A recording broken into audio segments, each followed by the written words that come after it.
welcome back. This is a good week. You know, I watch Jeopardy almost every Wednesday or every day that I can. Yeah. Every Wednesday. No, you guys listen to us every Wednesday. Every Wednesday they listen to us. 5 days a week. Try to watch the Jeopardy. You know what some of my weakest categories are? Everything? Fantasy, history, geography, swords. So, like I said, everything. Everything. Religion. Your weak spots are everything. Grails. Well, I'm glad we did this. I picked this movie, this epic movie, because you need to learn. I picked it because I'm taking the next 2 months off, but we'll get into that later in the episode. So I had to pick something epic to go out on. Right, and you also, for some reason, you kept saying, I need to wash my palate clean of Top Gun. Well, we've done a lot. I mean, we've done a lot of bad movies lately. Well, Golden Needles was good. You guys really need... Yeah. Why are you mechanicking the Golden Needles, motherfuckers? Golden Needles is that perfect... just like garage rock quick album. You just get in your car, you drive 25 minutes, and then it's over. You feel it was the pumped up. Ramones song of 70s kung fu. There we go. It was great. Highlander 3 trash.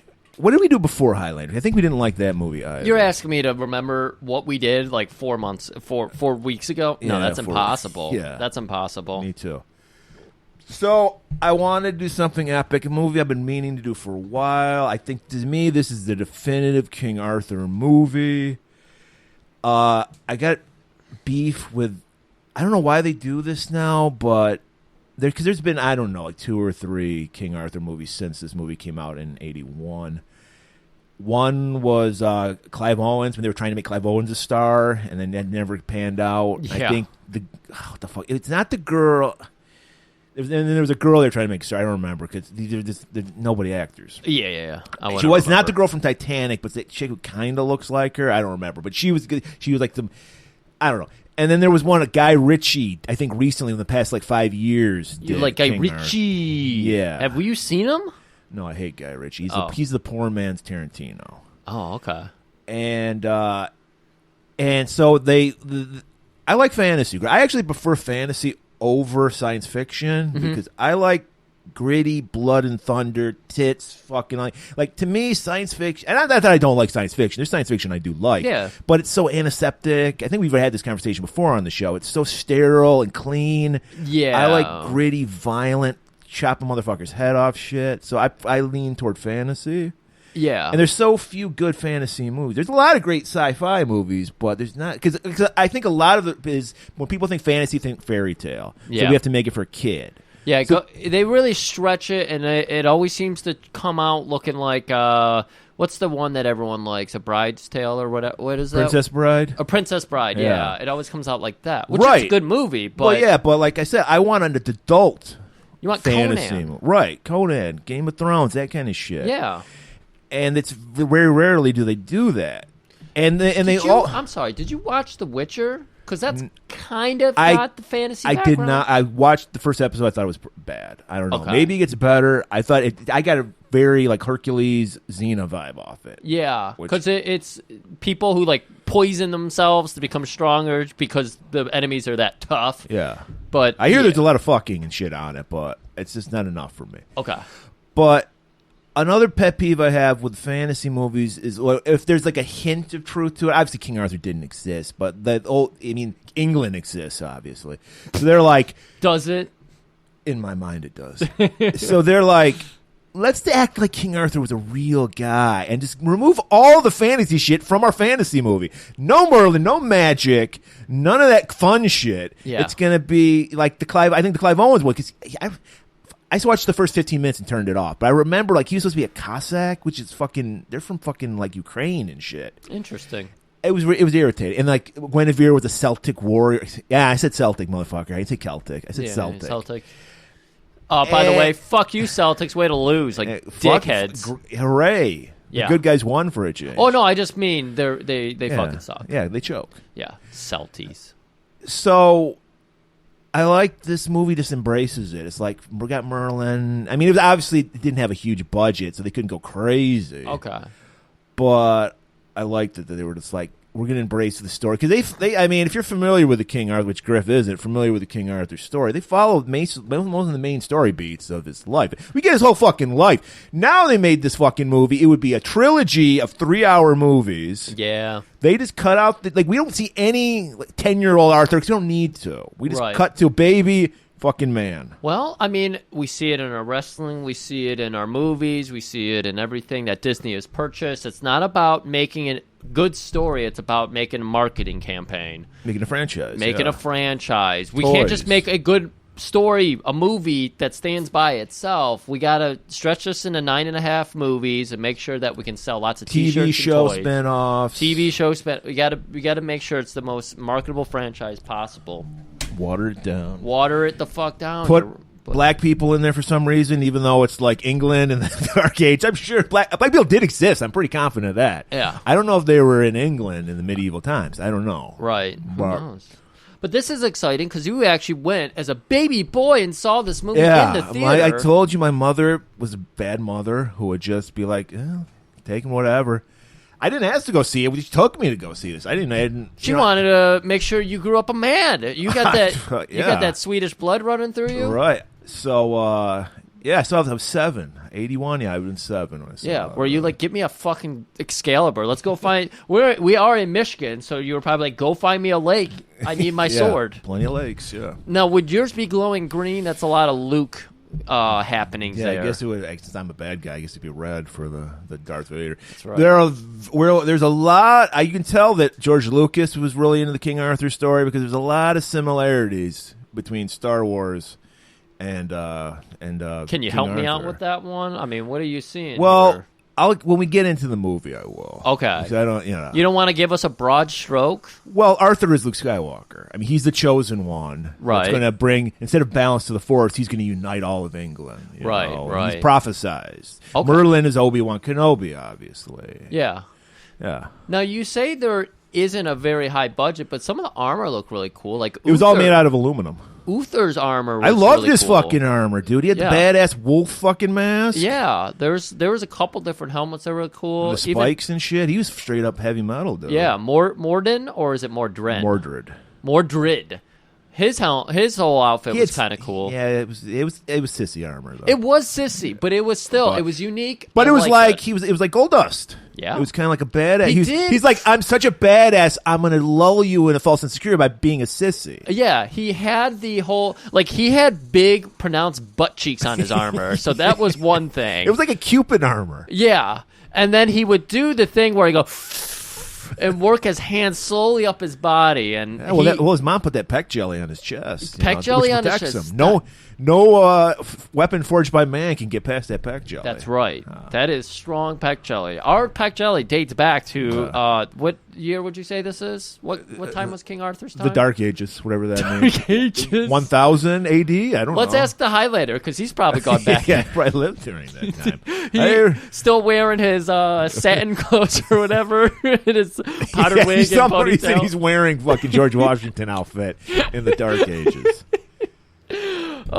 This movie, there's a lot of rape in it. Well, not a lot, some rape in it. Yeah. But it was directed by John Borman, who's the master of rape, because he directed Deliverance, which is everyone's favorite rape story. Yeah. Where Ned Beatty got raped and squealed like a pig. Yeah. So he knows his way around a rape scene. I'll say that much. He really does. And you really creeped me out because you said, yeah, he put all of his kids in the movie. Yeah. And you're like, did you notice them? I did not. And you're like, yes, you did. Yes. Because the first nude scene we see, the first close, we'll get into that more, rape scene that we see, sorry to throw rape with us. To just rape with a small R. We're banning about that word. Let's Yeah. So there's a sexual assault, a King Arthur assault, and we got to go medieval assault. A medieval assault, and it turns out, and this woman has to get fully nude for the scene. Yeah. Director's daughter. Yeah. B Squad not here that day. Yeah. Body double, not in check.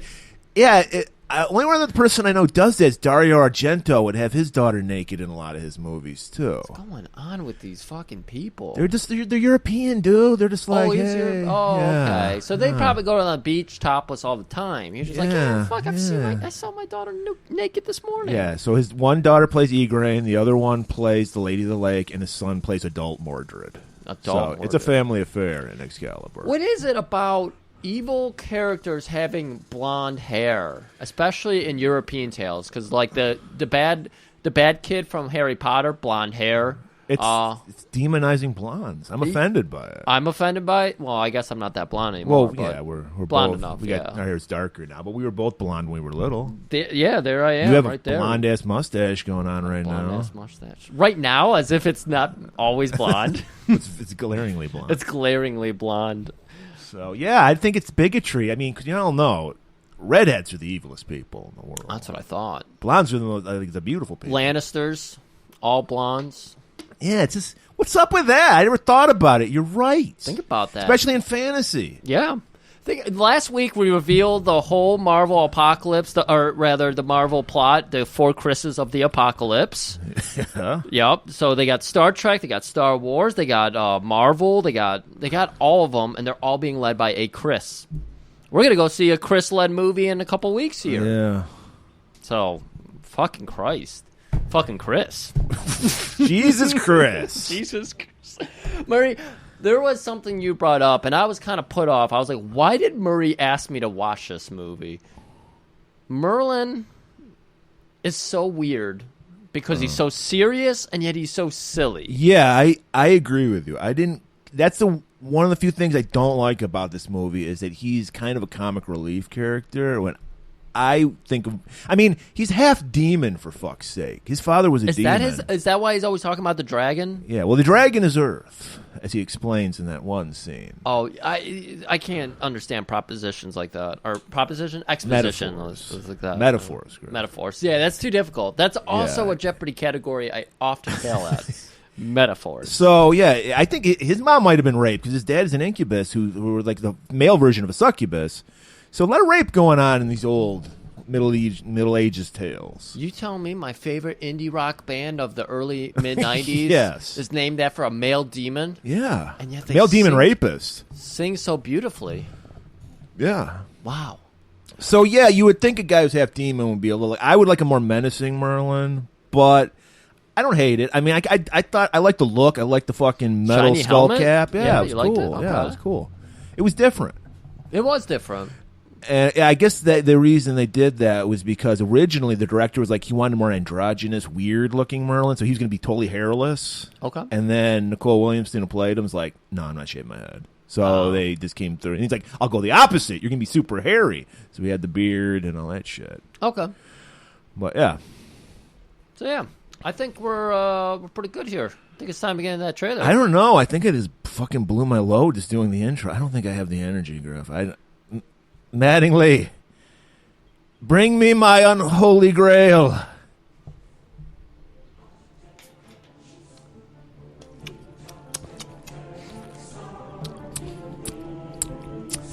Oh, yes. Yes, I feel it. Everyone prepare for a tale of adventure, romance, magic, and chivalry. Prepare for a tale as old as Patrick Stewart. Prepare your catheters, for here's the tale of King Arthur and the trailer for Excalibur.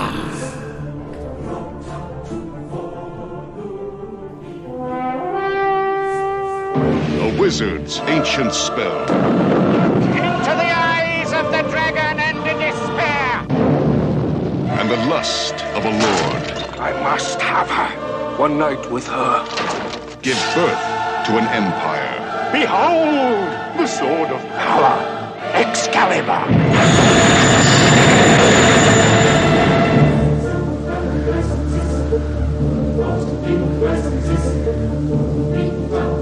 The future has taken root in the present. It is done.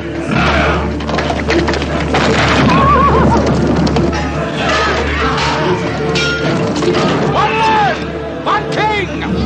Orion Pictures presents John Boorman's Excalibur.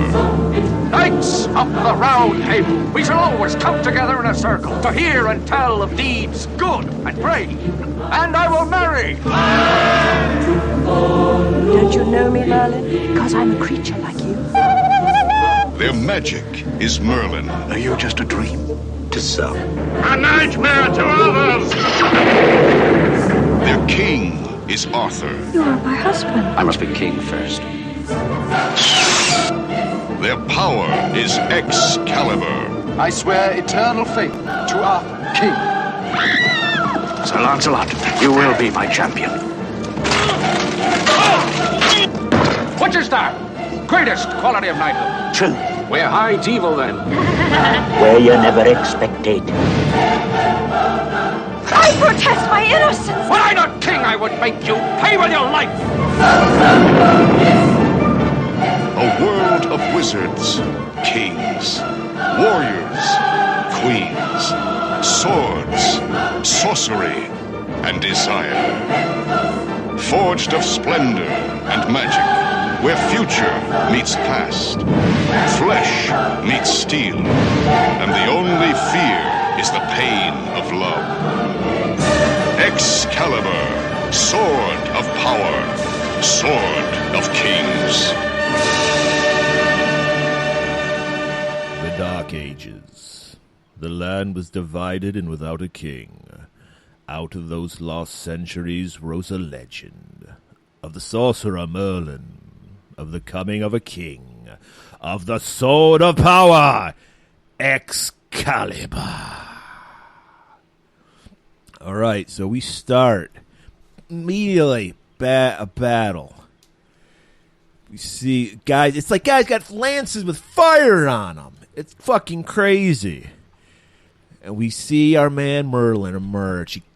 You see the silhouette of Merlin on top of a hill. Yeah. You know, I guess I didn't realize this was Merlin's thing. Whenever he's involved in a battle, he makes it very foggy. Yes. It's the dragon's fog. Yeah, dragon's breath. The dragon's breath. Yeah. They always have froggy breath?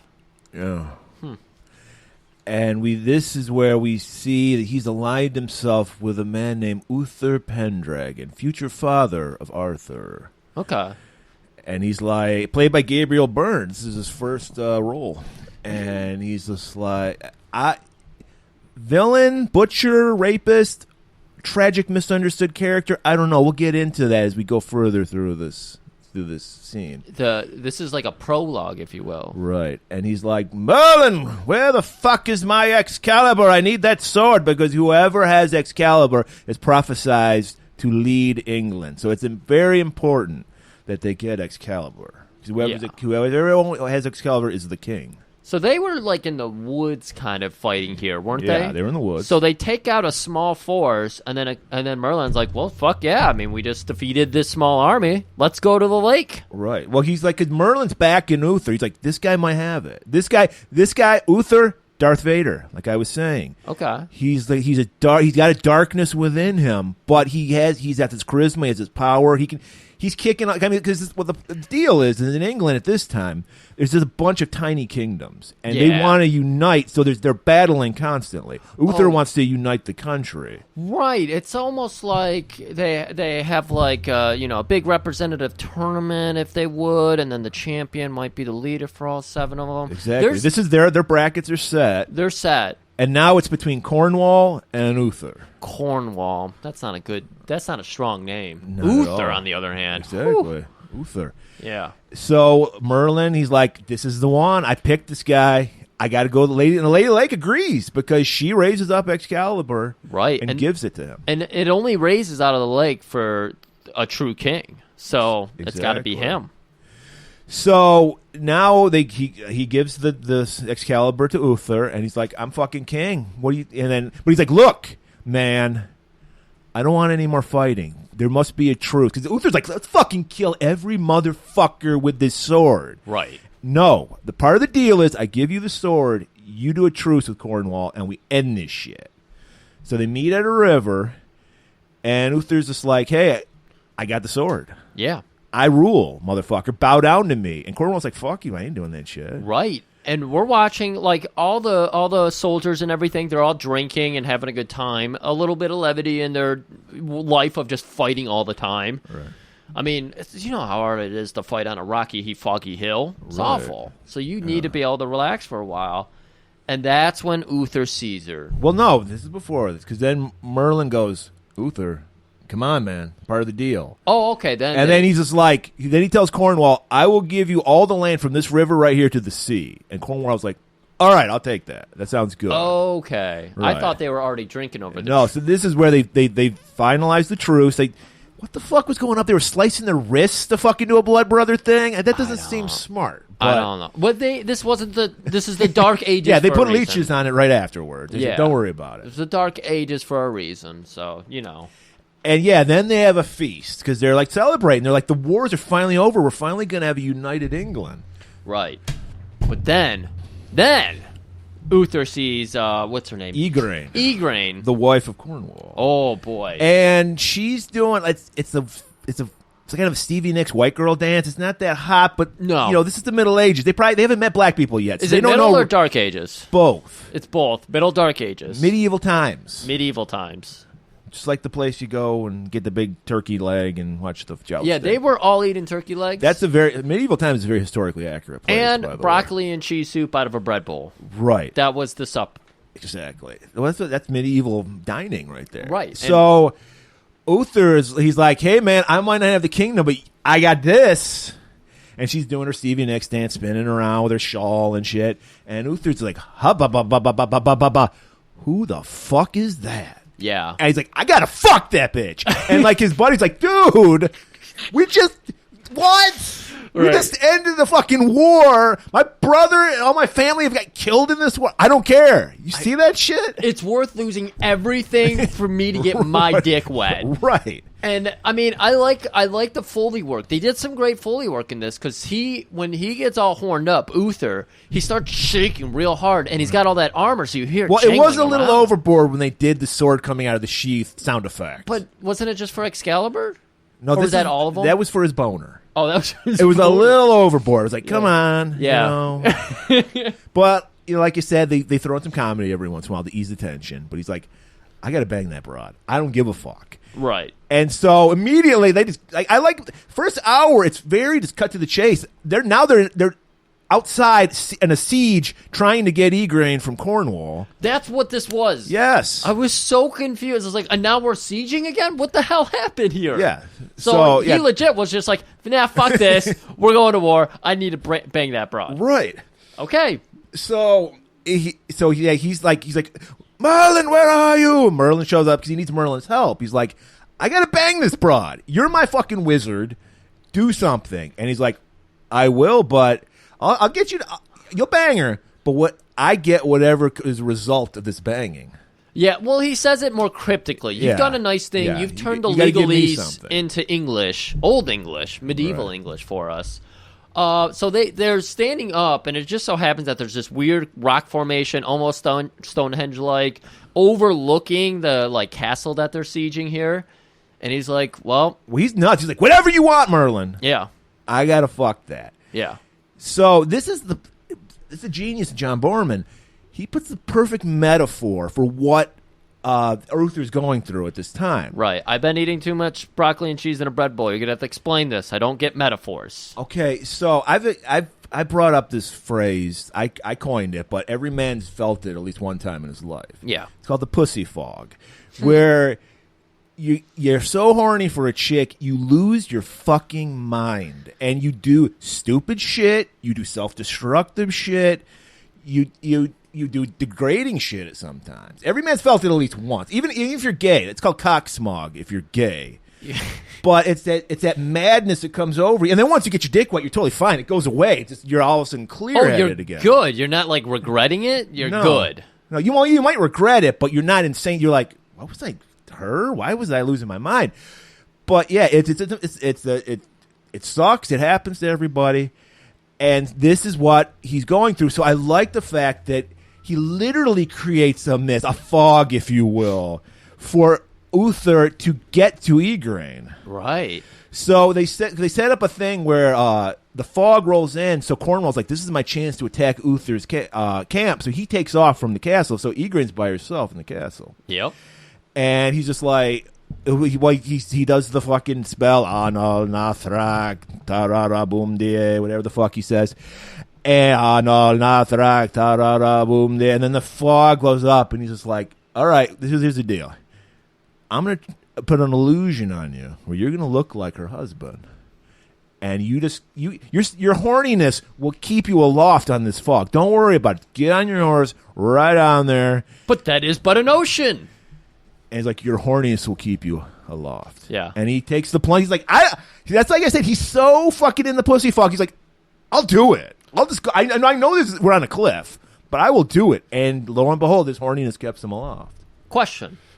Is that how Jesus walked the waters? No. Was it his horniness that... No. Was there a fog there? No. It was clear day when Jesus walked on the Sea of Galilee. Oh, okay. So he gallops across, busts in the castle. He looks like Cornwall now. His armor changes. We see the cool fucking Uther armor change to Cornwall, corny armor. Corny armor.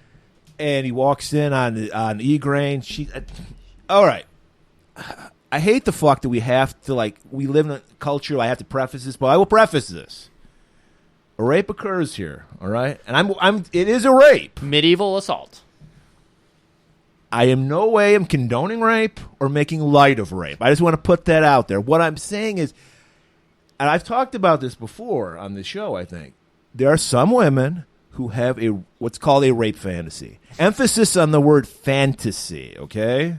No woman wants to really be raped. It's a fantasy. And what is the fantasy? This is the fantasy, Griff. It's like this fucking dangerous, sexy fucking dude that's like so horny for this chick and is just ready to bang her.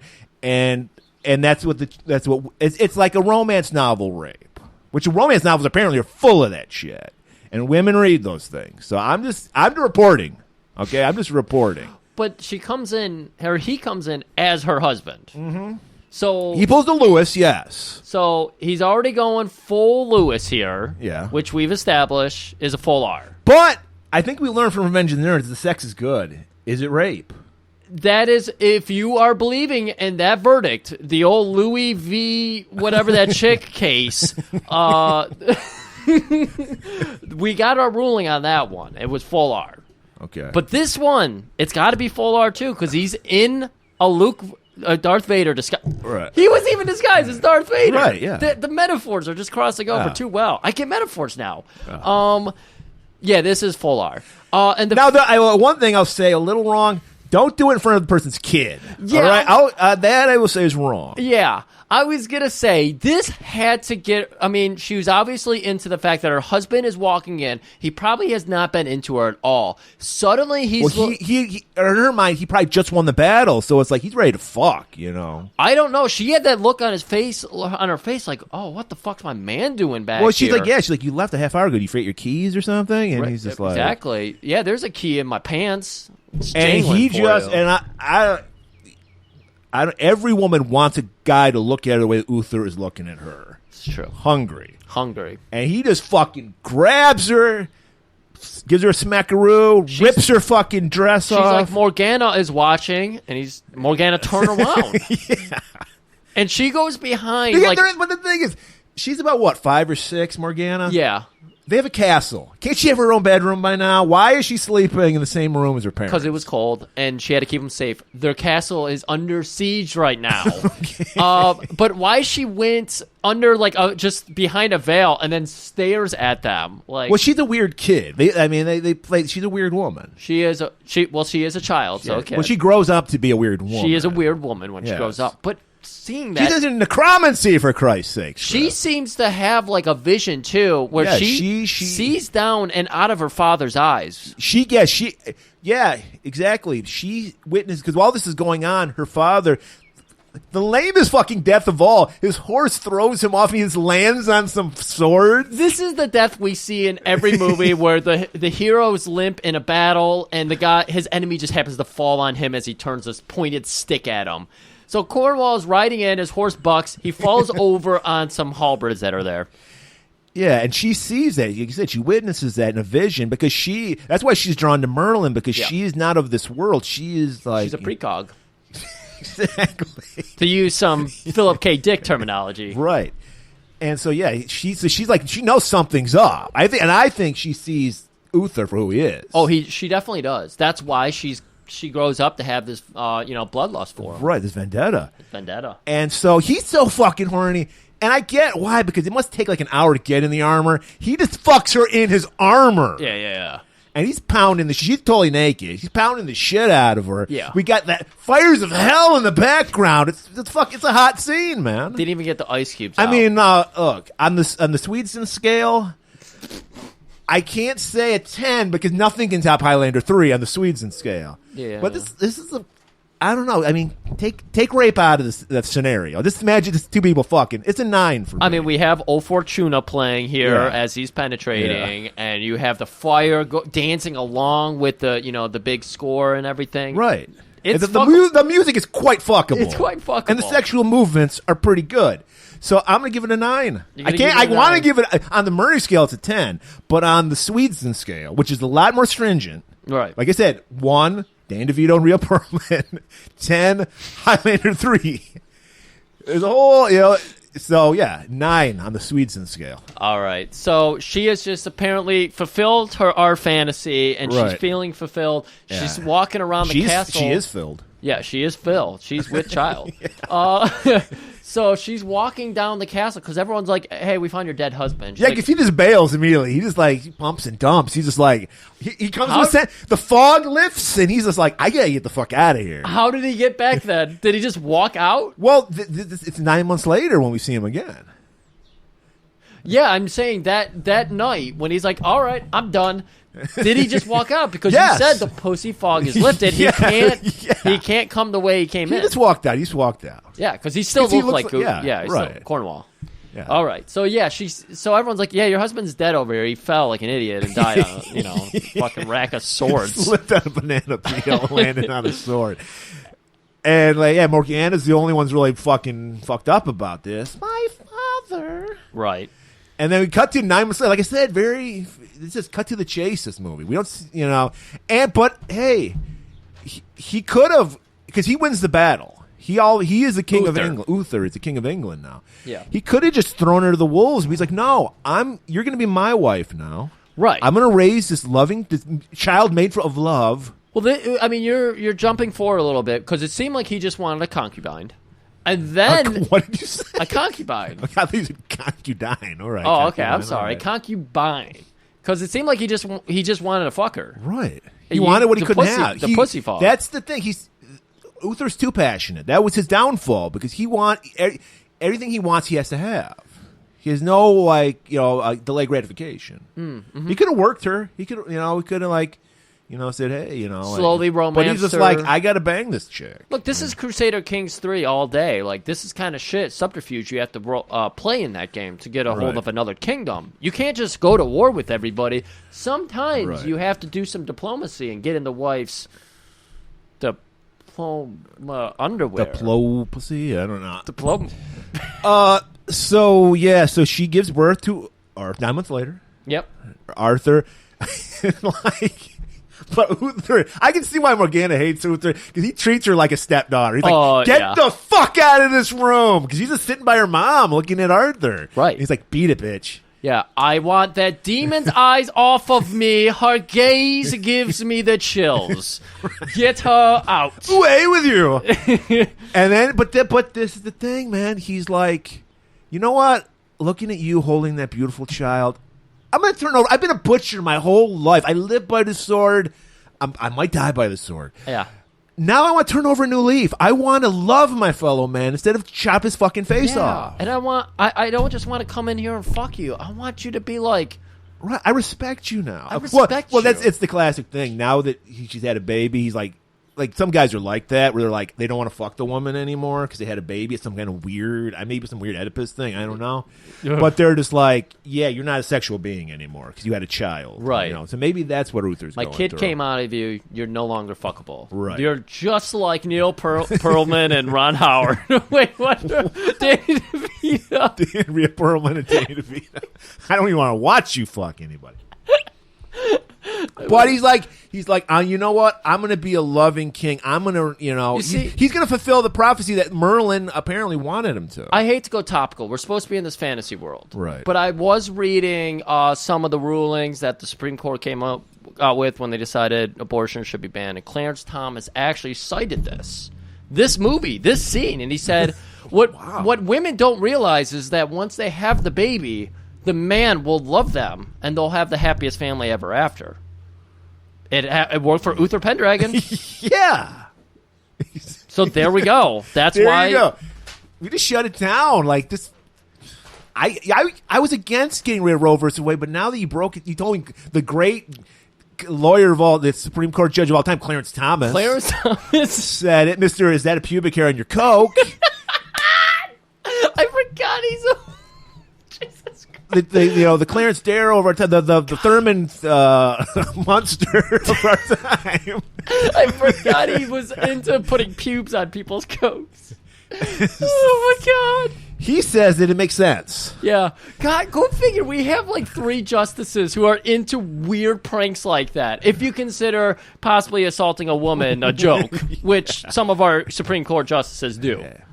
And some of our nerds do too. Yes, of course. So, Boofer loved it. So here we have Uther holding up his baby. He's like, this is the strongest, babyest boy. His dick is still small, but it'll get heavy. And Merlin's like,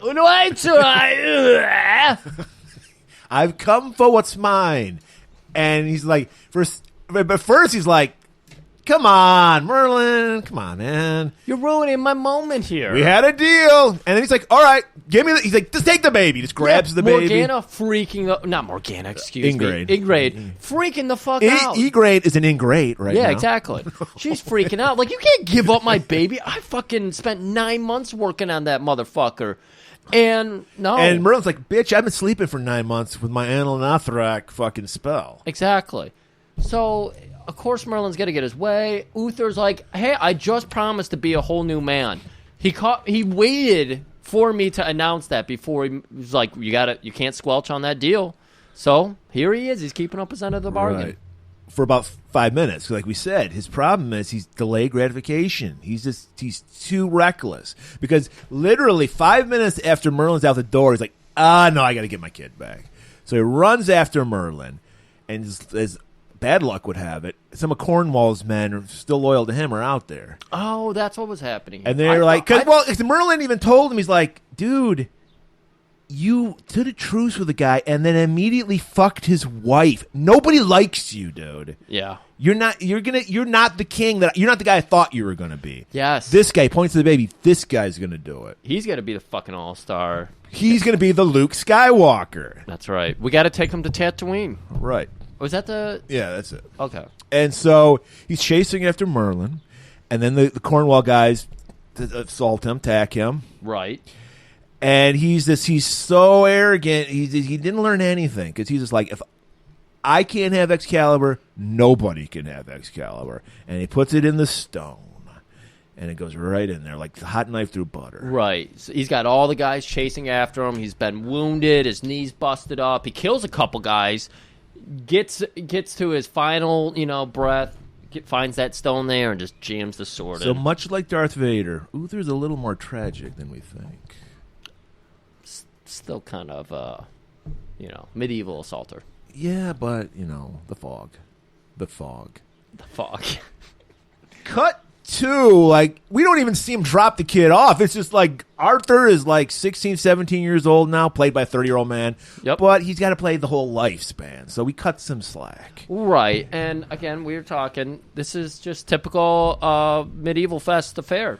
Well, no, I guess apparently they set these tournaments up, these jousting tournaments, and whoever wins gets to try to pull the sword out of the stone. Oh, right.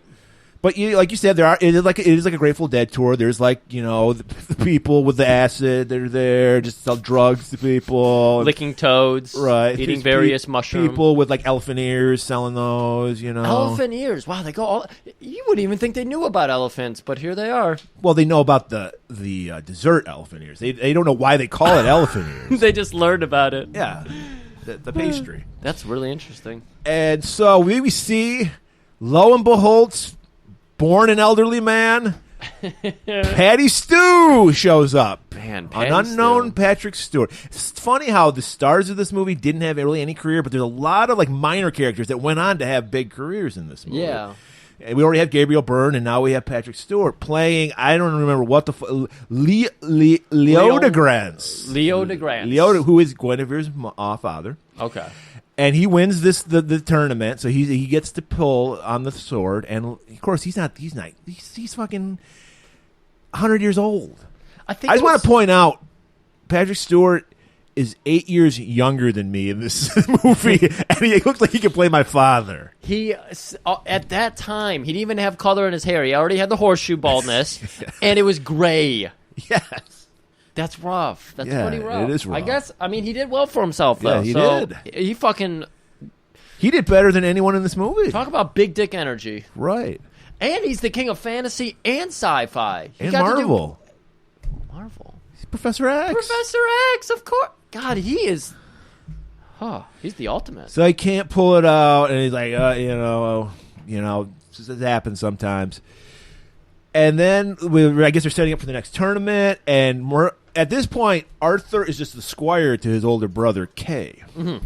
So we're there with his dad, his foster dad, Kay, and Arthur. And apparently Kay has forgotten his sword somewhere. Right. So he's like, no, he didn't forget it, because the job of the squire is to take care of all that shit. Oh, right. So he's a bad squire. So Arthur, he's a Billy squire. Arthur, of course. Yeah, just want to throw in some more bands. So his dad was doing the stroke. But he is the Billy Squire. Okay. So he's like, I got a father. I'll go fighting. He's got an Irish accent for some reason. He's like, nobody else does. He's a Celtic warrior. Or Celtic warrior. And he's like, I'll fight it, father. Don't worry. So he goes looking for a sword. He's going to steal one. And he's like, well, there's a sword like this. They made a mistake in this. I think this is actually part of the legend. Okay. So I don't have a problem with it. But he shouldn't, because he actually watched Patrick Stewart try to pull it. They shouldn't have had him be there, because it would make no sense. Because why does he go for it? Yeah, no, this was so really it should have weird. been like he just stumbled on it. It's like, I'll just use this sword. So he pulls the sword, it just comes right out. I think the director, when he was putting these scenes together, was in a bit of a pussy fog, because maybe he just shot the scene with his daughter getting naked. I hope he's not in a pussy fog after seeing his daughter naked. Well, maybe it wasn't. I hope that's like fucking ice water on your boner. I should hope. I would hope. But we already talked about it. We know. Well, John Borman is a freak. He did Deliverance. So. Yeah, exactly. So, because like this continuity here doesn't make sense. Yeah. Like he sees him, he knows it's a big deal, and yet he's just like, well, I did see that sword over there. I guess I'll go pull it. Like, it would have been better if he was not there witnessing it, knowing the fanfare of like pulling and the legend. Right. So he pulls it, and he's just like, hey, Kay, here's the sword. And Kay takes it and is like, you fucking pull Excalibur? Dad comes around. This is how I imagine the dynamics of you and your brother, because the older brother's kind of a loser, and like the younger brother's kind of got shit going on. Yeah. So it's kind of like I can see your brother. Yeah, Dad, I pulled Excalibur out, but then he realized he's a loser, so he's just like, no, Arthur did. Yeah, he quickly corrected himself. He's like, Arthur actually did it, and Dad, perfect plan.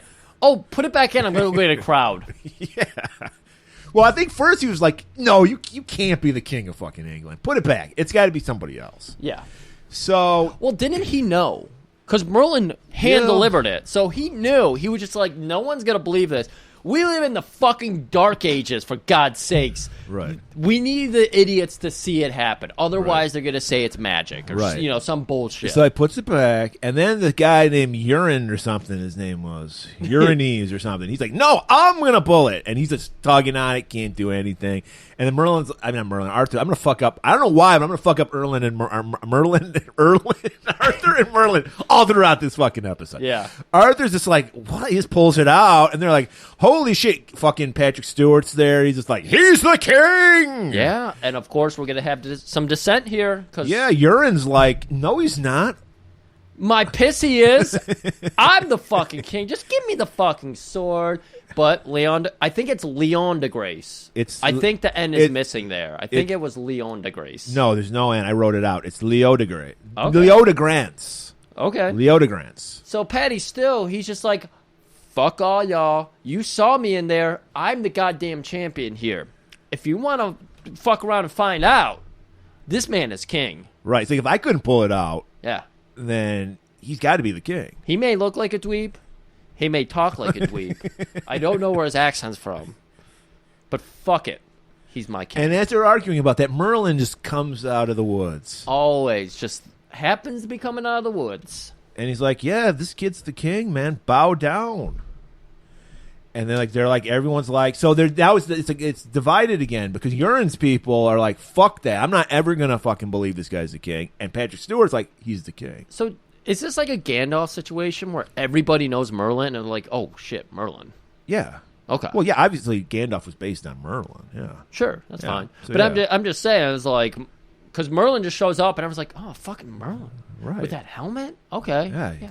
He's got, It's like word of mouth he's travels fast. He's got at least 2 million followers, on Instagram. So Oh, yeah. a medieval Instagram. It's smoke signals, of course. It's hard to get a like with smoke signals. It really is. You earn it. You get a like from smoke signals. That's earn right. It. So he just walks off again. He's just like, Merlin, I don't know what's going on. He's just learned like 5 minutes ago he's the fucking king. Because his dad is like, look, man, I'm not your real father. Yeah. But Merlin gave me to you, but I grew to love you. You are a son to me. But you're not my flesh and blood son. Right. So Arthur decides he's going to chase out Merlin into the woods, and we get a nice little jump scare in this nice clearing. Merlin's in the forest just chilling here. on a log, sleeping. His eyes are fucking demon red. Yeah, he scares him, and then he falls asleep listening to Arthur, like, I want you to tell me about my real dad and how I pulled Excalibur and when I'm going to be attractive to women, because I'm thinking I'm into that. And he's like, look, your dad was a baller, but he was reckless, and that's why I had to cut him loose. You are the man who's going to unite England. And then he starts talking about the dragon and then the metaphors, like it's Earth. Right, he's getting spooky. We're looking down at snakes slithering and giant centipedes. Totally animals that are not native to England at all. Pythons. Nope. They're going to animals in jungles, but but then again, maybe this is Merlin's magic. Maybe. Millipedes, everything. Every creepy yeah. crawler you can think of. You just get cuts of Arthur going, ew, ew. It's like, God, this kid's He's king. literally just pointing to, ew. Ew. I don't like that. And Merlin at one point actually grabs him by the throat when he's telling him about the dragon shit. Right. It's creepy. Right. It's like, all around us is the dragon. This the ground of the scales, the mountains of the scales, some shit like that. And, he's getting real metaphorical. Oh, yeah, super metaphor. I didn't understand any of it. And then he just puts, he just goes, sleep. He waterfalls Arthur's face. He goes to sleep. Yeah. Next day, like a little kid who's never touched a sword in his life, we see Arthur just swinging. Yeah, he's like, I'm going to kill you, bad guy. Darth Vader, fuck you. And fucking Merlin's just kind of a little bemused. And he's like, look, you want to put that sword to the test. I just heard that Leo, I'll call him Leo for short. There you go. His castle's under siege because he believes you're the king. We got to save him. Right. And he's like, Leo really is a kind of cool guy. I love his look. He's like 20, but he looks like he's 80. I love it. I want to help him out. Yeah, so he does because he's like, I got to get supporters. So he goes back. His dad and brother out there. Where the fuck have you been, Arthur? So here's the other thing that was brought up there. He's like, you told me my dad never learned to like accept people or something. Well, I forget what it was. He's like, my dad's. Well, he said your dad was rash and reckless. Yeah. You said that was my dad's biggest flaw. So I want to be the perfect king. Like Right. I want to fix that problem. I want to have all of the positives and clear out all the negatives. Right. So he's like, I'm gonna do this. I'm gonna unite our two fucking forces, and we're gonna be badass together forever. Right. So they go to Leo's castle. It's under siege by Euron. Yep. And we see Guinevere up on the battlements with her father. She's helping out. Yep. They're just kind of like watching. Everyone watches a season nonchalantly. Like this happens every other day. Well, like it sounds like it does. Let's get this over with. I wanna bake some fucking bread and beans tonight. And they got like the scaffolding up, and they're climbing the wall. And Arthur does a little grappling hook, ties it to some horses. Yep. Merlin whispers in the ear of the horse. That motivates the horse for some reason. They run off. They pull down the little scaffolding. So they're getting their weird little victories because he's never sparred with the person. Well, Arthur is like a baby Ray from the new Star Wars. All of a sudden, he immediately knows how to kick ass with a sword. Right. We go around back because he doesn't use any sword play. So you're like, well, that makes sense. Yeah. Then they just go around back to the castle, and suddenly he's like, well, I got a sword fight with the fucking commander or whatever, and he holds his own. So yeah. Well, not only that, he sees urine in the moat. He leaps off a fucking wall, which he would have splattered on the ground. Somehow he leaps like 10 feet out past the wall. Apparently Merlin was seeing him and whispering and putting just little dragon pussy fog under him. Exactly. And because he did catch, he caught Guinevere, so maybe there's a little wisp of pussy fog. This is 100% true because he gets to the top of that ladder and Guinevere's looking. She's like, "Oh, I am hungry," and he makes a look over at her. Hungry eyes. Exactly. And yeah, so he's floating on that pussy fog, but not enough. So he lands on urine, and they struggle. And this guy's like, "I'm not gonna fucking follow a squire. Who the fuck are you?" So Arthur has him on his knees, water. He's barely got his chin above the water because they're like in a little river. Yeah, because here. he doesn't want to kill this guy. He's just like, he wants to, like you say, he wants to be the opposite of his father. Right. And he's literally telling Urine, I've been talking to Merlin, and Merlin has explained that my dad was a cool king, may or may not have R my mother, and I'm the baby of that. But, still, he had his problems, and I want to right his wrongs, and I want to be the greatest king, and I want to unite everybody. Did Clarence Thomas also say if we had Roe versus Wade back then, we would have gotten the King of England, the first King of England? Yeah. He did say that. He said the original King Arthur is the king of R, so we have to have it. R has to be in every convenience store. Right. We have around every corner, around every dumpster. We have to have it. It's the way of the world. Sometimes we gotta the have old it. ways are the best. I don't know. Right. So yeah, he's like, I'm not gonna fucking kneel before a squire. And he's like, well, then how about you knight me? Because you can do that. You're a knight. Yeah. King Arthur hands him this Excalibur. Right. Okay.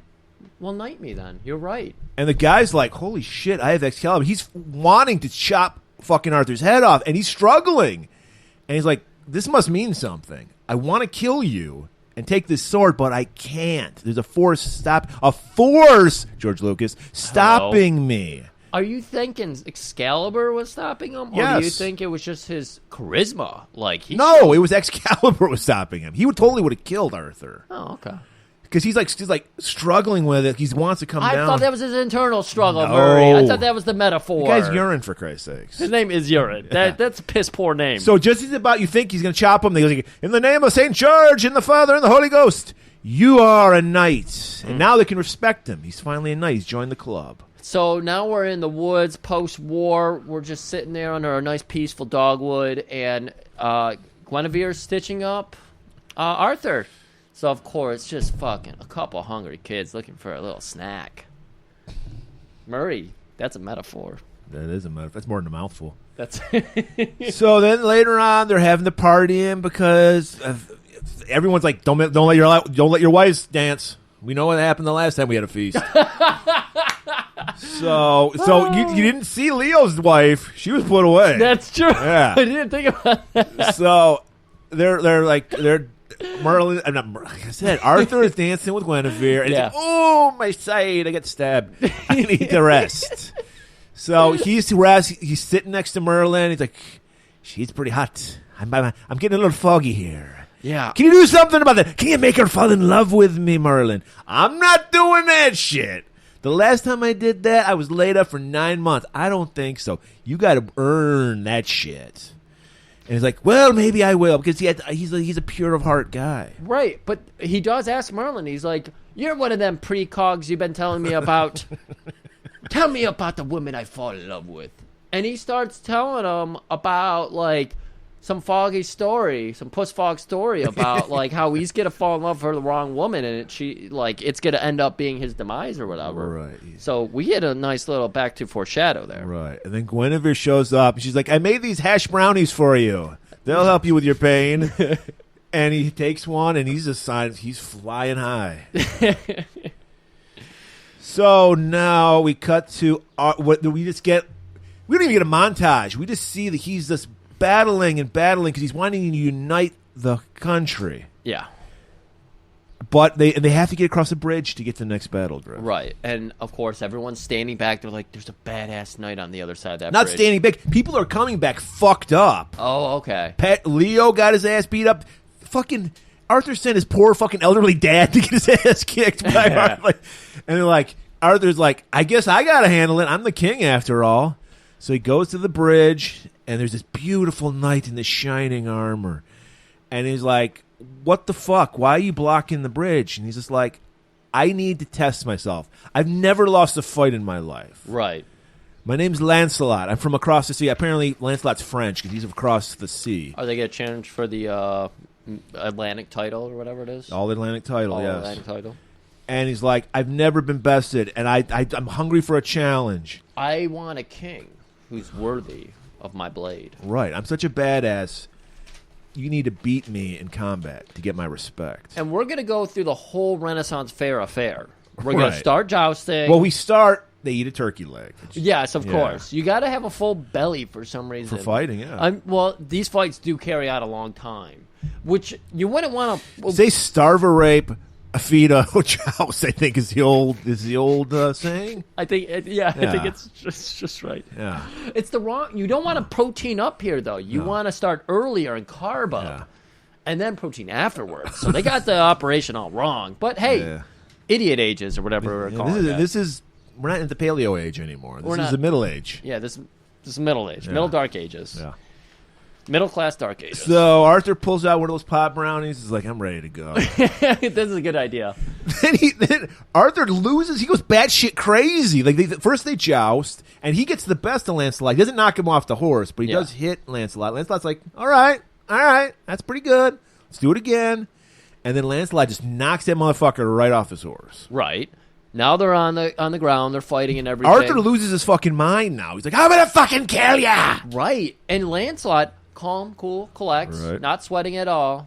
And he is asking him, why are you willing to give your life for a 1 minute time save? Like, this bridge is pointless. And you guys keep saying you need to cross the bridge. You could go around, and it's a 1 minute addition to your time. It's like, we will not hear of this. Right. He's like, this is my fucking bridge. I'm the king of fucking England. I'll go where the fuck I want. Because his pride is getting the best of him, Griff. Much like his father. And his anger is getting the best of him. So they fight. They fall down a hill. They're in some water now. Some rapids. Yeah, they're all over the place. Every fight in this movie happens to fall into some water. Yes. We just saw it. We're getting it again. We see it in the future. Always people collapsing in water and having fights in there. Just makes it more dramatic. No, Lancelot is standing over Arthur with like a spear. Yes. And he's holding it like across himself. To block.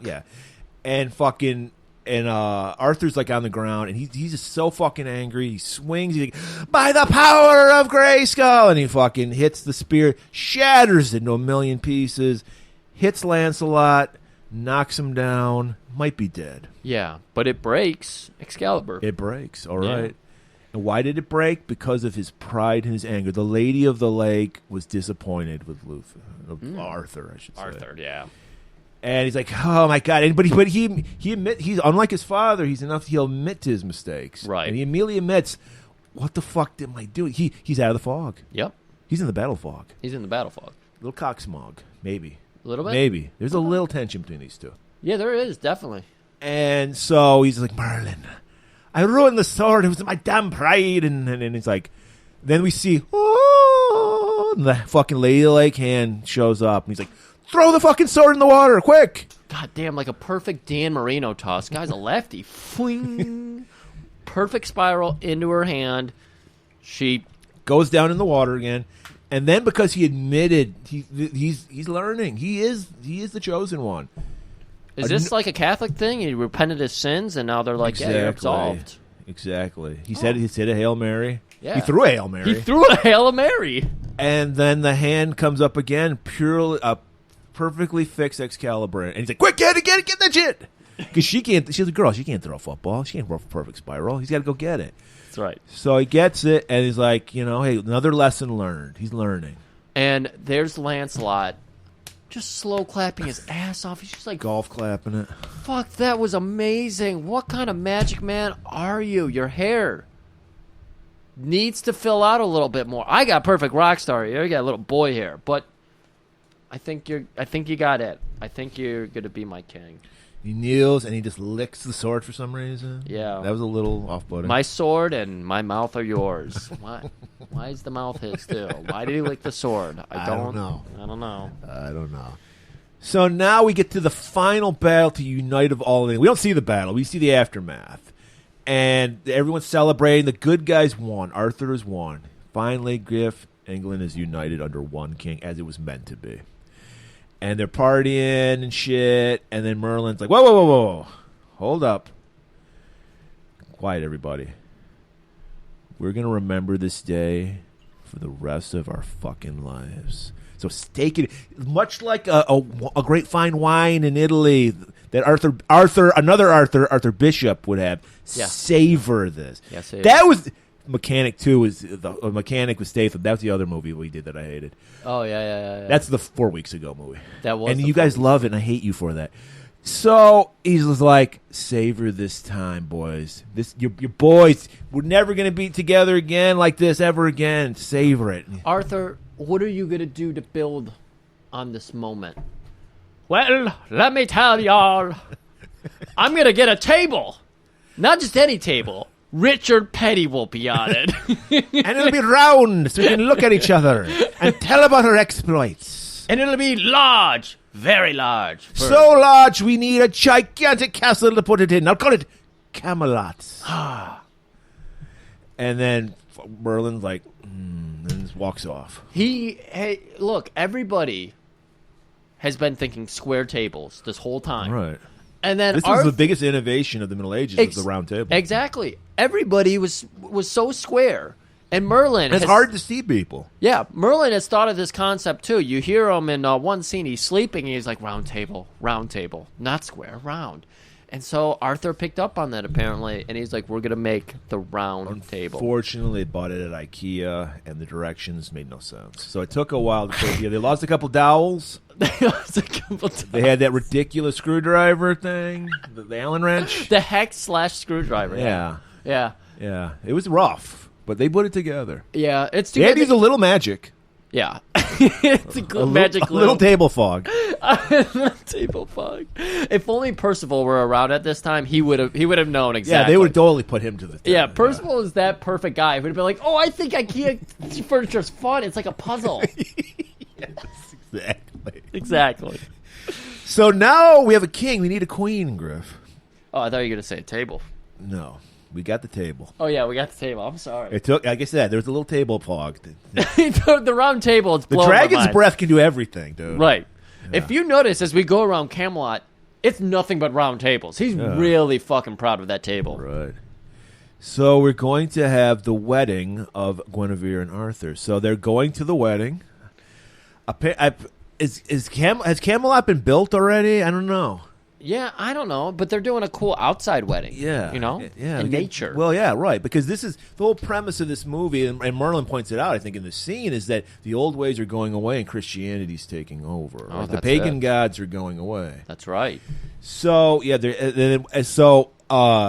Lancelot's like the honor guard for Guinevere. He's going to, I guess, what happened? Leo just disappears by this time. Do we ever see Leo again? Yeah, I guess he was there maybe because Arthur doesn't have a dad, so maybe Leon was there to be like his father figure and be, like warm up his shoulders or something. I would think Merlin would be his father. Tell him about Merlin's. Well, first of all, what happened? What are you talking about? He had his foster dad. Yeah, but his foster dad sucked. No, his brother sucked. Oh yeah, his brother sucked. Yeah. I don't know. Maybe you need two guys to tell him about like some night moves All or we something. know is that he's escorting Guinevere and all of the her bridesmaids. They're all they had a crazy bachelorette party yesterday. Somebody sucked Gwen's dick. It was crazy. Yeah. And so they're giggling We because barely brought up Gawain at all, which is he hasn't appeared yet. Oh, he hasn't. No. Oh, okay. I believe he was in the dancing scene where Arthur's but he eating was the just in the edibles. background. Yeah, he was just in the background. Yeah. Okay. Anyways, So he's got all the girls giggling because he's got perfect rock star hair. it's permed. It's beautiful. He looks like the Who guy, Roger Daltrey. Roger Daltrey. Yeah, or Robert Daltrey, as you were going to say. I said Roger. Yeah. Okay. And he turns to Gwen because she's behind him, and she's He like, does play a mean pinball too. does play a fucking mean ass pinball. And she's like, which of the women do you want? Oh, these poor pissant pussies. I want none of them. I would take you in a heartbeat. I would put you down on the softest satin. I would remove your articles of clothing in the most delicate way and put it on the hanger just like you like I would it. leap upon the pussy fog and arrive to your bedroom. I would make that fire so hard and roaring that the ice cubes melt But I beside cannot! you. Because you are the betrothed of my best friend, another person who I love. The second most the person I love after you. So I will just be dickless for the rest of my life. And we see the face just wash over Guinevere. She's like, I can't. What am I supposed? Arthur's nothing to me. Like He's only the king of England. He's only the king of England, but she doesn't want to marry the title. She wants the man. So she's into Arthur, but Arthur's not showing that. He's not reciprocating. He's in love with his fucking lands, his country, his title. He's got responsibility. He does have responsibilities. It's true. And he takes his responsibilities seriously. But Uther would be like, I fuck anything that's not nailed down. Oh, I'll hell fuck yeah. On the round tables. Yeah. You know Uther would have fucked every round table. He would have fucked somebody on it. Yep. Yeah, I was going to say, Uther would be like, I made this round table. I'm fucking everybody in order. We're starting clockwise. And now tomorrow we're going counterclockwise. That's a new word I invented. And because it's a round table, you can look into everybody's eyes as you're fucking somebody. So, yeah, like you said, he's just like, you're going to be chased. He's like, I love you, but I can never betray my best friend. So I will never fuck ever again. So we get our Arthur and Guinevere getting married. It's a Christian wedding. Right. Yeah. And Merlin is just like, I'm done here. I'm out. I got to go fuck off into the woods. My work is done. Yeah. Like it's it. I've united England. I've set up the king. And we're finally seeing her because now they've jumped forward a few more years too, haven't they? Because they're like full adults now, or we've been in this stage for a while. We've been there for a while. Okay, sorry, but now we're seeing her for the first time. We haven't really been seeing her at all. Morgana appears, played by Helen Mirren, and she needs to talk to Merlin. Right, because she's just like, I've been studying. I'm like you. Nobody understands me. She was the original goth. She's like, nobody understands me. I'm into black magic. True. I want to study under you. And he's like, game recognizes game. He's like, I see something in you. Right. But our ways are over with. It's Right. the Christian time now. Right. He clears an air into the sky and he says, "Where's the heavenly glory?" And she points up, and she doesn't stare at his finger. And he's like, "Well, shit, you do have game. This is true." And he's like, what other skills do you have? I'm a precog. Yeah. And he's like, did you say precog? Yeah. I haven't heard that word in an eon. You're a precog too. Teach me about necromancy. I'm just like you. Wait, Merlin's a necromancer? Yes, I didn't realize that. Well, he is half demon. You figure he would be working with death and all that shit. Yeah, I guess I didn't expect that. And he's just like pats her on the head. He's like, "Oh, sweet baby girl, maybe." Yeah, apparently he did teach her a few he's like, I things. see something in some you. Some parlor tricks, how to raise like a dead canary or something and make it do a jig and then die again. So now we see Lance. I got to say, Lancelot did everything in his power short of chopping off his own dick not to fuck his best friend's girl. So even though that's a violation of the bro code to fuck your friend's girl, I'm like, I got to give it up to him because he's like, I'm not even going to live in Camelot. I'm so horny for this chick. Yeah. He's the opposite of Uther. He's got his shit in check. Yeah. Like he sees the fog and he just goes the other way. Right. He is the most responsible knight. He is Iceman.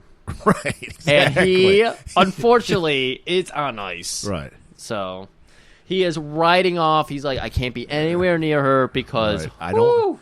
I don't want to hurt my friend. Exactly. And as he's riding off, he notices that someone's following him. He decides he's going to play a little trick because he's fucking amazing. He's a knight of the round table. He's goddamn amazing. So he pretends to take a little nap. And then he hears doot, doot, doot, doot, doot, doot, doot, doot, doot. And there is a beautiful baby boy, Percival. Well, he's like a teenager. Just gross, pimply. He's got that greased up hair. A little too much conditioner for me, dog. A little too much. Yeah.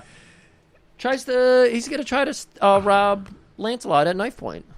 Is he? I don't know. I don't know what his motivations are. Maybe, I think what he's trying to do, he wants to be a knight. And he's trying, if I can, like, beat Lancelot, That might have been it. I'll impress him. You're right. Because he's not even willing to just, like, willing to put in the work. He's just trying to show him, like, I've got moves. I got skills. Right, because he's probably a peasant or some shit. So, most of the knights probably are, like, rich people. And shit. Right. So Lancelot catches him in the act and tells him, be gone, and I won't cut your fucking arms off, idiot. And then he just goes back to sleep. That's how confident Lancelot is.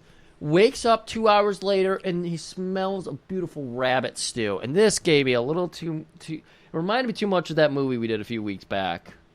I don't know. We did it with Phil, I think. Oh, yeah. First of all, it does have a little bit of Matthew in it. He has a little Matthew. Thank you. Yeah, That was Maniac Killer. Maniac. Yeah. Yeah, but he cooks him up a beautiful rabbit. Yeah. And he's like, oh, this kid can't be all bad. I'll let him tag along with you. Yeah. All you have to do to prove yourself to me is follow me back to Camelot.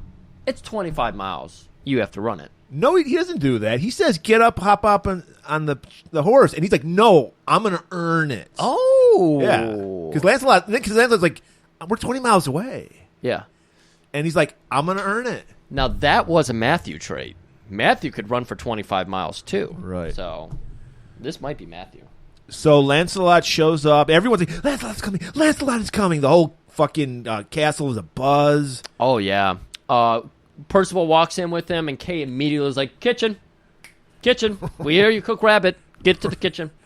Right. So we get the scene where his eyes are like wide open. This is the first city he's probably ever been in. Right. They're using seasoning. Right. But that probably would be a big Zatarans. deal. Yeah. Zatarans. And, yeah. They actually have pepper and salt. Yeah, that's right. And he's just like, that shows you how crazy the world was. Isn't that? That's real. That's reality. Like, people enslaved countries for spices. Right. And that's how bland European food was. They're like, I'm going to enslave a nation so I can have some paprika. I mean, America has taken over countries for, like, guano, and they also had rubber trees. So, like, we've done a lot of crazy shit for weird resources that now it's like, well, we don't need those. But we can't just give you your freedom. You're still going to be, like, a weird third-tier state. So everyone's a buzz. We see that Morgana, something's up with her. At this point, we're like, okay, maybe we can trust her. Because Arthur, being a total gentleman, he's like, look, I don't know who you are. All I know is we have the same mother. Feel free to live in my Camelot. You can live as a princess, basically. Right, to Morgana, right? Yeah, Morgana. Yeah. He's like, you're my half sister. So she's like she becomes fast friends with Guinevere. They're giggling. It's like, oh man, I heard Lancelot's got a fucking big lance. And Guinevere's like, oh yeah, I want to see that. Real stretch on that one. Yeah. And so everybody's just loving fucking. He's the most beautiful knight in the kingdom. Of course, they gotta love him. Also, we've learned. I think this is where we learned that Lancelot never shows up for the round table meetings because he can't be there because Guinevere's there. Right. So he shows up, like you said. Everyone's a buzz because he's actually showing up for a meeting, and Guinevere, most of all, she's just like trying to like make eyes his way, but she can't do it too obviously. That whole thing. Ugh. And then she's like looking over her goblet of wine as she's doing it. She shouldn't be drinking that wine while she's making googly eyes at him, because you know what that wine will do. I thought Lancelot took off. I thought this was the first time they actually like see each other at the meeting. I don't remember where we're at. Okay. I think, well, there is a meeting, and then he bugs out again. Yeah. I think that's what, because they have a feast later. Yeah. And then this is where we see Morgana. She's hooked up with Gawain. She's working her way up the ladder. So Gawain's kind of done, played by Liam Neeson. Right. And she's whispering shit in his ear, like, Guinevere, she's a whore. Yeah. And we see that there's who points it out? Does Percival point it out or something? Percival is pouring the wine. And there's like an empty seat with a cup. And they're like, you gotta pour in that cup. That's for Lancelot's. Yeah, Even though he can't be here, we always have a cup for Lancelot's. Because Lancelot, he's living like in a cave. I mean, he's the most perfect guy. He's like beautiful. At the same time, he's like, I cannot betray my friend. I'm going to live in a fucking cave because I can't be near Guinevere. Because something might happen. I might have a wet dream, and I would be so guilt-ridden having a wet dream about my friend's wife. You think he would like try to go explore and find somebody else to replace that Guinevere-sized hole in his heart? No. Maybe something like that. But I honestly find his little quote-unquote chivalry here to be disgusting. All right? Just fucking get over it, guy. He says one thing to her. He makes one look at her, and he's just like, this is it. My life is over. That's Uther energy right there. Well, like I said, the two tragic characters in this movie are Uther and Lancelot. Yeah. Unrequited love is the worst kind. And so, yeah, he's living in a cave. And so Percival's like, all right, I'll fill this thing. And then Gawain's like, yeah, I bet you'll drink that fucking wine with your whore mouth. And they're like, what? Fucking Arthur jumps up. What did you say about my wife? Keep my wife's name out your goddamn mouth. And Guinevere's obviously offended, but he's like, fuck, I'm the king. I can't do shit. Like, I can't have my boys, like, what is fucking Arthur supposed to do? Because Gwen's like, you're going to slap that motherfucker, aren't you? And he's just like, I can't. I'm the king. And Gawain's like, yeah, I didn't get this scene. Like, okay, because he demands combat to prove that, because they're like, so much is happening. Because Arthur then tries to just like pull the attention away, and he's Morgana's giggling in the background because she's set up this whole fucking scenario, right? And we got like a distraction about like, have we defeated all of evil in the land yet? And oh, that's right. And yeah. Yeah, because he's like, well, he pulls, before all this shit happens, Arthur pulls the whole Conan thing. Merlin, what is best in life? And we're waiting for crush your enemies, see them driven before you, hear the that's what Uther would say, hear the lamentations of the women. Right. And he's like, the truth. And then he busts out a line that Hetfield stole for a song, To Live Is To Die, off the Justice for All album. Yeah. It's like, when a man lies, he murders some part of the world, and everyone's like, "Ooh!" They're rubbing their chins like deep. That's they're deep. They're like Griff. They have no idea what the metaphor is. They're just like they're nodding their heads. No, what's it about? Like getting a taco or something? Yeah. And then that's when Gawain's like busts out. There is evil in this. We didn't get rid of evil because there's evil right now. It's those hungry eyes of your whore wife. Yeah. The evil is Lancelot. He should be here. Why isn't he here? It's his love for your wife. It's that goddamn pussy fog coming off of her. And then, like, that's when Arthur gets offended, obviously. Right. He tells him, get my wife's pussy fog out of your mouth. Right. And then Guinevere's just like, well, why don't you drink from Lance's cup then? Is Arthur supposed to drink from his cup, or is... I think Gawain? nobody's supposed to drink from I don't it. understand It's who's set supposed aside to for drink him. from Lancelot's cup, and what's the whole metaphor here? Is it because it's evil? Is it poisoned? She's telling, I think is telling Gawain, like, Lancelot's the best of all of us. Show your respect. Drink from his cup. He's not evil. Yeah. And he's like, fuck that. I demand a trial by combat. Ooh. So, okay, I don't understand. What does Gawain want? To kill Guinevere or Lancelot if he wins? Like, what? It's not to kill them, it's to prove their guilt. All he's trying to say is, you're hungry for Lancelot's Lance. A lot. She wants his Lancelot. That's exactly. true. And, of course, Arthur's like, no, Lancelot's not that way. He's my best friend. Yeah, he'd never betray me. Exactly. We're back-to-back buds. And so they set up, but they're going to have a trial by combat the next day. Of course. We go to the bedroom where Arthur and Guinevere are arguing over this because he's king. Right. He wears plenty of crowns. He's king. He's husband. He's not a father, but, he's father to all of the land. He's like, I can't be in the fight for you. And Guinevere, she's like, you need to fight for my love. You need to get in there. He's sullying my good name. What would Will Smith do? He'd walk across that stage and slap him right across the fucking face. So this is the quandary we have, where everybody listening to this episode should be on Arthur's side. 'Cause remember, we were all aghast when Will Smith bitch slapped Chris Rock. Yeah. And I bet everybody watching this movie is like, well, of course he's going to stand up for his lady. Yeah. What kind of a bitch is he? Which is it, people? Which is it? And don't pull that whole, that was the Dark Ages, this is the Enlightened Ages. Right. So the next day, they're setting up the duel, but that night, Lancelot, he's having a wet nightmare. He's thinking about Guinevere. This is another, I don't know if this is in the legend of King Arthur, but this happens in fucking Empire Strikes Back. Yeah. He's in the cave. He sees an evil knight. He fights it, and it's him. It's him. The Darth Vader's skull Right. cracks, and it says And he face. comes to, and I guess he was sleep fighting, because he accidentally fell on his own sword, so it's going through his hip. Yeah, that was gross. It should, yeah, but it didn't hit any major organs, That's and it okay. went all the way through, so All it's the way not going to be there's no trouble. So we go to the next AM. We got everybody lined up. We're ready for a big battle. Turkey legs everywhere. Our combatants are, we're waiting for one combatant. But Right. Gawain, he's just gnawing down on a fucking turkey leg. He's going to town. He's like, I'm ready to beat some ass. And This is he's my third leg. And he's like, I guess I'm right. I guess Lancelot's a bitch, because he didn't show up. Yeah. But thankfully Percival's there, so he's like, I'll take him on. Always trying to prove himself. He's always trying to work his way up the ladder. 'Cause Right. He's still cleaning pots and pans. Right. In fact, his armor is made of pots and pans. Right. Well, they're like, you clean out the outhouse. Like, who the fuck are you?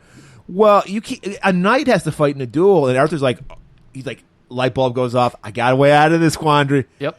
You're a knight now. Dun, dun. I declare you a knight. Go fight for my wife's honor. I like this because you've been throwing around that word quandary. Yeah. Arthur invented it in this fantasy of his. He was just like quandary. It's a word now. Round table. Get with it.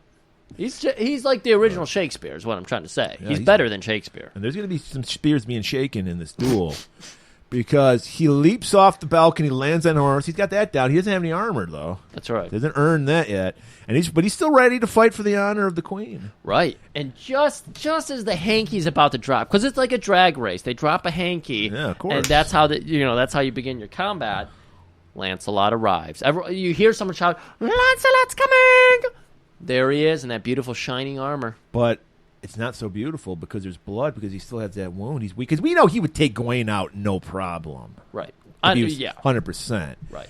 So they do the job. It gave me shades of Ricky Morton showing up to help out Bobby in that tag match that we watched just a couple weeks ago. But he just was too hurt. They thought he was carted out to the hospital, and he came back to defend Bobby.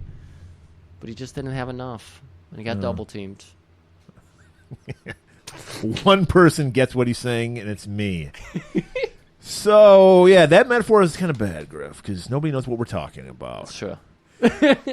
But I don't know, they're struggling. Lance gets a blow to his he's already been wounded. He's slower, so he gets hit in the leg, and now his leg's all fucked up. So he's he's really slow, but it doesn't matter because he's Lancelot. Right. So he falls down, and the guy falls on his sword and wins.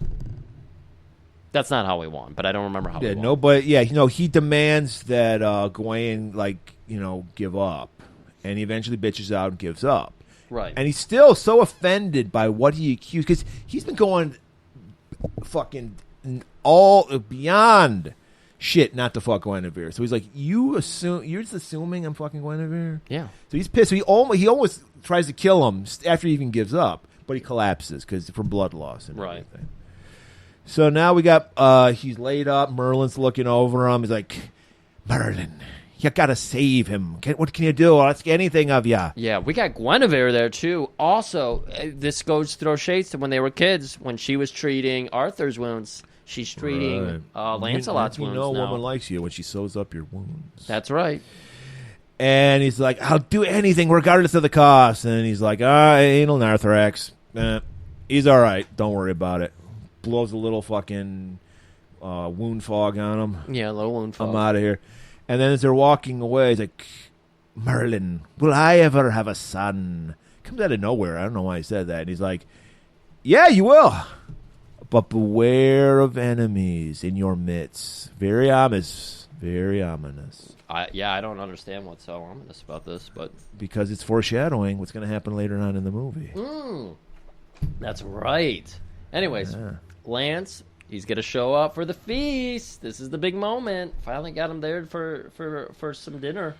Right. And this is where we have the line that I fucked up that he tells now. I said he did it Yeah. 15 minutes ago, but no, this is where he goes, when a man lies, he murders some part of the world.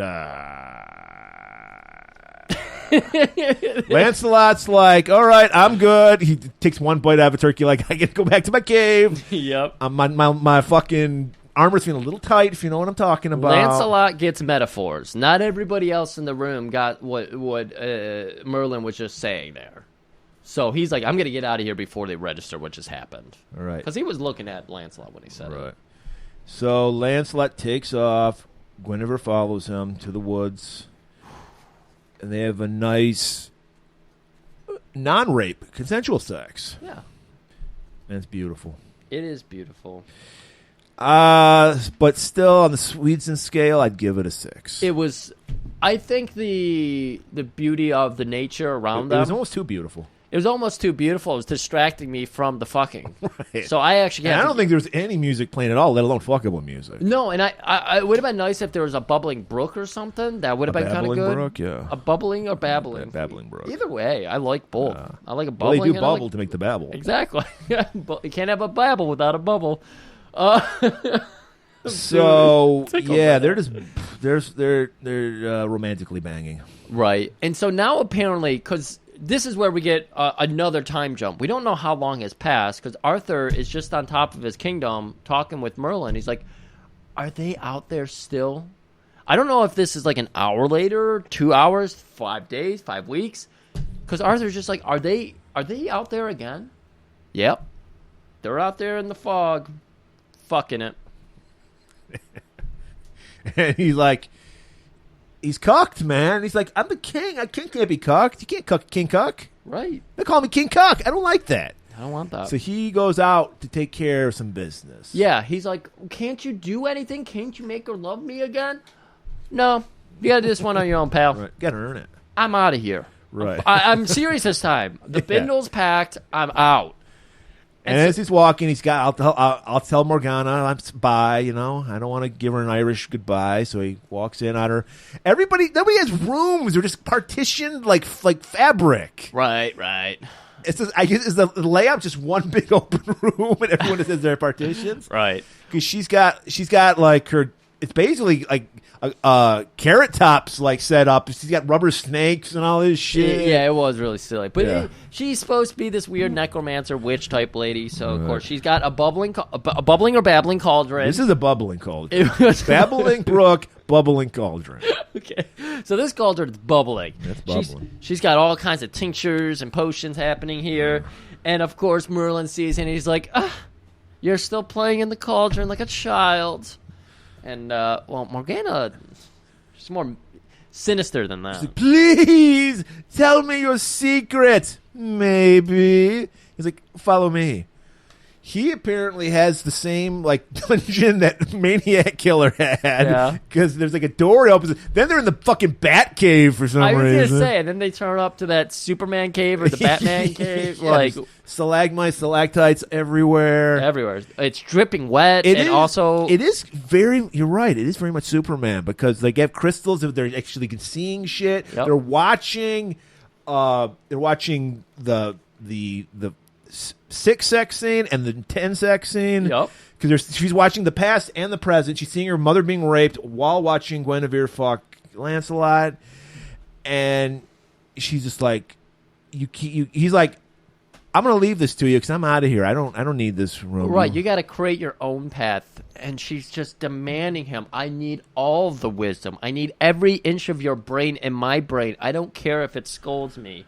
Teach me about the charm of making, which is the fog. That's what she wants to know. And he's like, all right, Anal Natharak Dararabumdie. And then she flips it on fucking Merlin. It's a very weird spell. I don't get it. Because it does everything. Does everything. It can make you into somebody else. It can fucking make somebody be able to walk on fucking air. And it can imprison Merlin. And that's what it does. Yeah. And now he's encased in one of his crystal ice things. Yeah. And he can't apparently speak. Like, we're left to assume he can't speak or do a spell or do anything. And she tells... Before that happens, they see Arthur come up on them fucking, and they think he's going to kill them because he pulls out Excalibur. But he can't bring himself to do it, so he just puts it in between them. Right.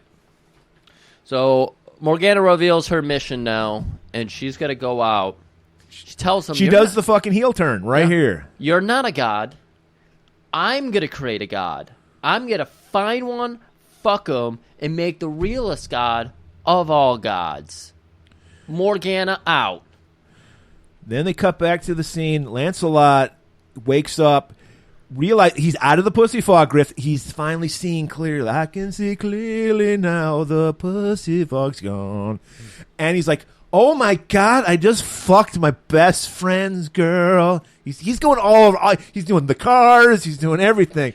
He's in danger of copyright infringement. So he freaks out and just takes off buck-ass naked. Right. And Guinevere's just left there to be like, what the fuck? So she takes Excalibur and she's like, what do I fucking do now? And then we have Arthur waking up. Yeah, he's so distraught he just goes to bed. He's just like, yeah, they know I'm upset. Right. So he goes to bed in his room with the curtains. Yep. And he sees Guinevere on top of him. And he's like, you came back to me. But did she? Because it's Morgana. Oh, boy. She's fucking, Oh, brother, I should say. Oh, brother, all right. No brother. Yeah. And does she, I think she reveals herself, doesn't she, at the end? Because at first, he's like, Guinevere, oh, I'm so sorry. And then Morgana reveals herself. He's like, oh, are you sorry? Brother, how do you like your sister? How do you like it? You're going to pay for that money shot. So, like I said, I love it. 9 months later, she's in her like evil lair now. Yeah, she's got her own evil and wing. her minions around her, like these fucking Sith lords and shit. Right. And she's like on a table. She's naked. She's pregnant, and she gives birth to the evil Mordred. Mm. And while that's going on, I guess 9 months later, Arthur's like, man, maybe I shouldn't have fucked my sister. So he goes to church to confess his sins. Yeah. And a lightning bolt like shoots out. I mean, that's even God can't accept incest. Right. So he gets hit by lightning. And this is where, like, Arthur, he's been so strong and everything. Then he fucked his sister, and now he's weak. Right. Because, not only is he's weak, the land weakens with him. Because there's a symbiosis between the king and the land. Right. So as he dies, so too does England. The crops are dying. And then he's just like, he gets his round table boys together. He's like, we got to find the Grail. It's the only thing that can save me is the Grail. So the knights, they got a mission. How does he know about the Grail? Like, is there anything to explain this? Because I was like, wait, we just jumped to find the Grail now. Yeah. Do you know the story of the Grail? No, I have no idea. It's how it relates to Jesus? Oh, like Indiana Jones. Exactly like Indiana Jones. No. All right, Jesus was on the cross, right?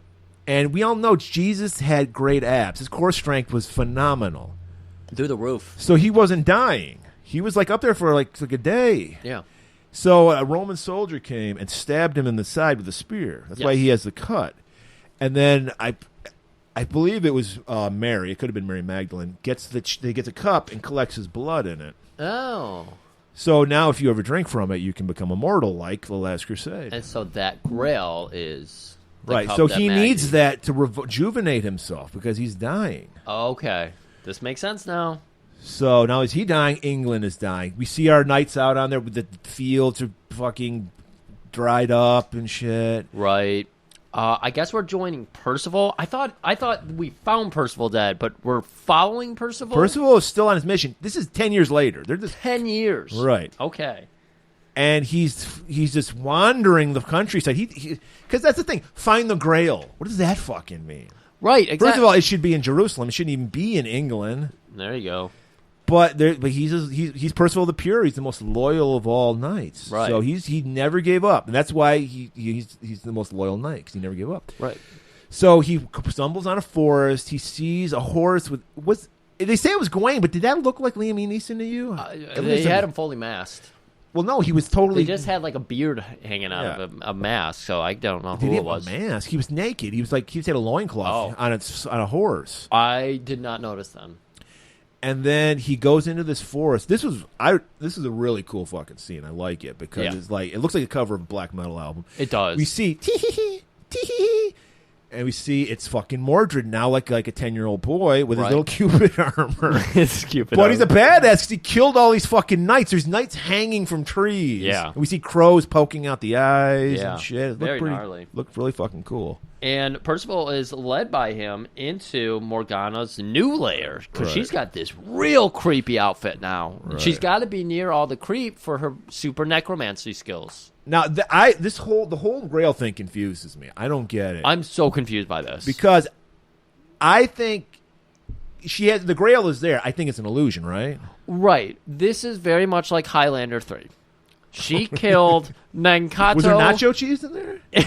Yes, it was nacho cheese, and he Okay. needed to dip his fingers, and he went into a dream. He has a vision. Yeah. Because she offers him, like, he comes in, and he learns a lot about what Morgana's got going on. We learned that some of the knights turned on Arthur and are working for her now. Yep. And the true ones are hanging from the trees. They couldn't be turned. Right. And she's like, "Don't worry, though. We're gonna comfort you here, and you sleep now. You don't have to follow Arthur anymore." And Right, you follow me. And he refuses. So they're like, take him to the tree.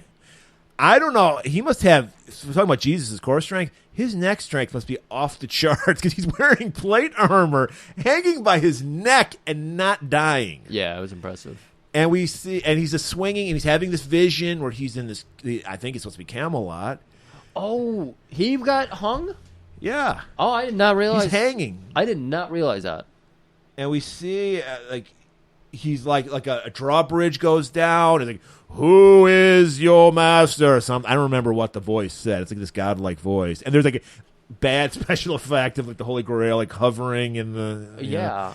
And he's, like I said, the whole Grail thing confuses me. I don't know if he learns the location from this vision. I don't know. I thought he found the Grail. She offers him a drink from a Grail. I don't think that was a real Grail, though. But I think it was an illusion. Yeah. I think she was trying to poison him to Yeah. figure out his metal or whatever.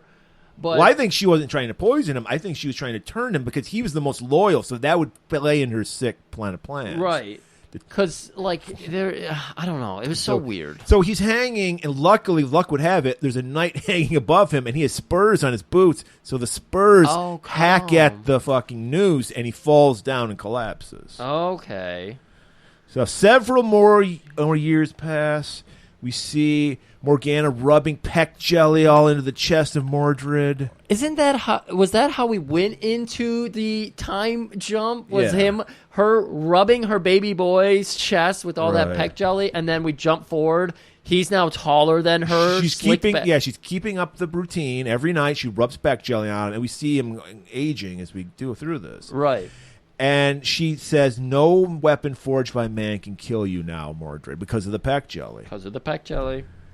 So now now he's ready he's a man now. He's ready to claim his throne, Camelot, from Arthur. Morgana tells him, go to your dad, tell him it's yours. And he shows up, and they fucking wheel out Arthur in a medieval wheelchair. Yep. And he's like, I'm here for my shit, Dad.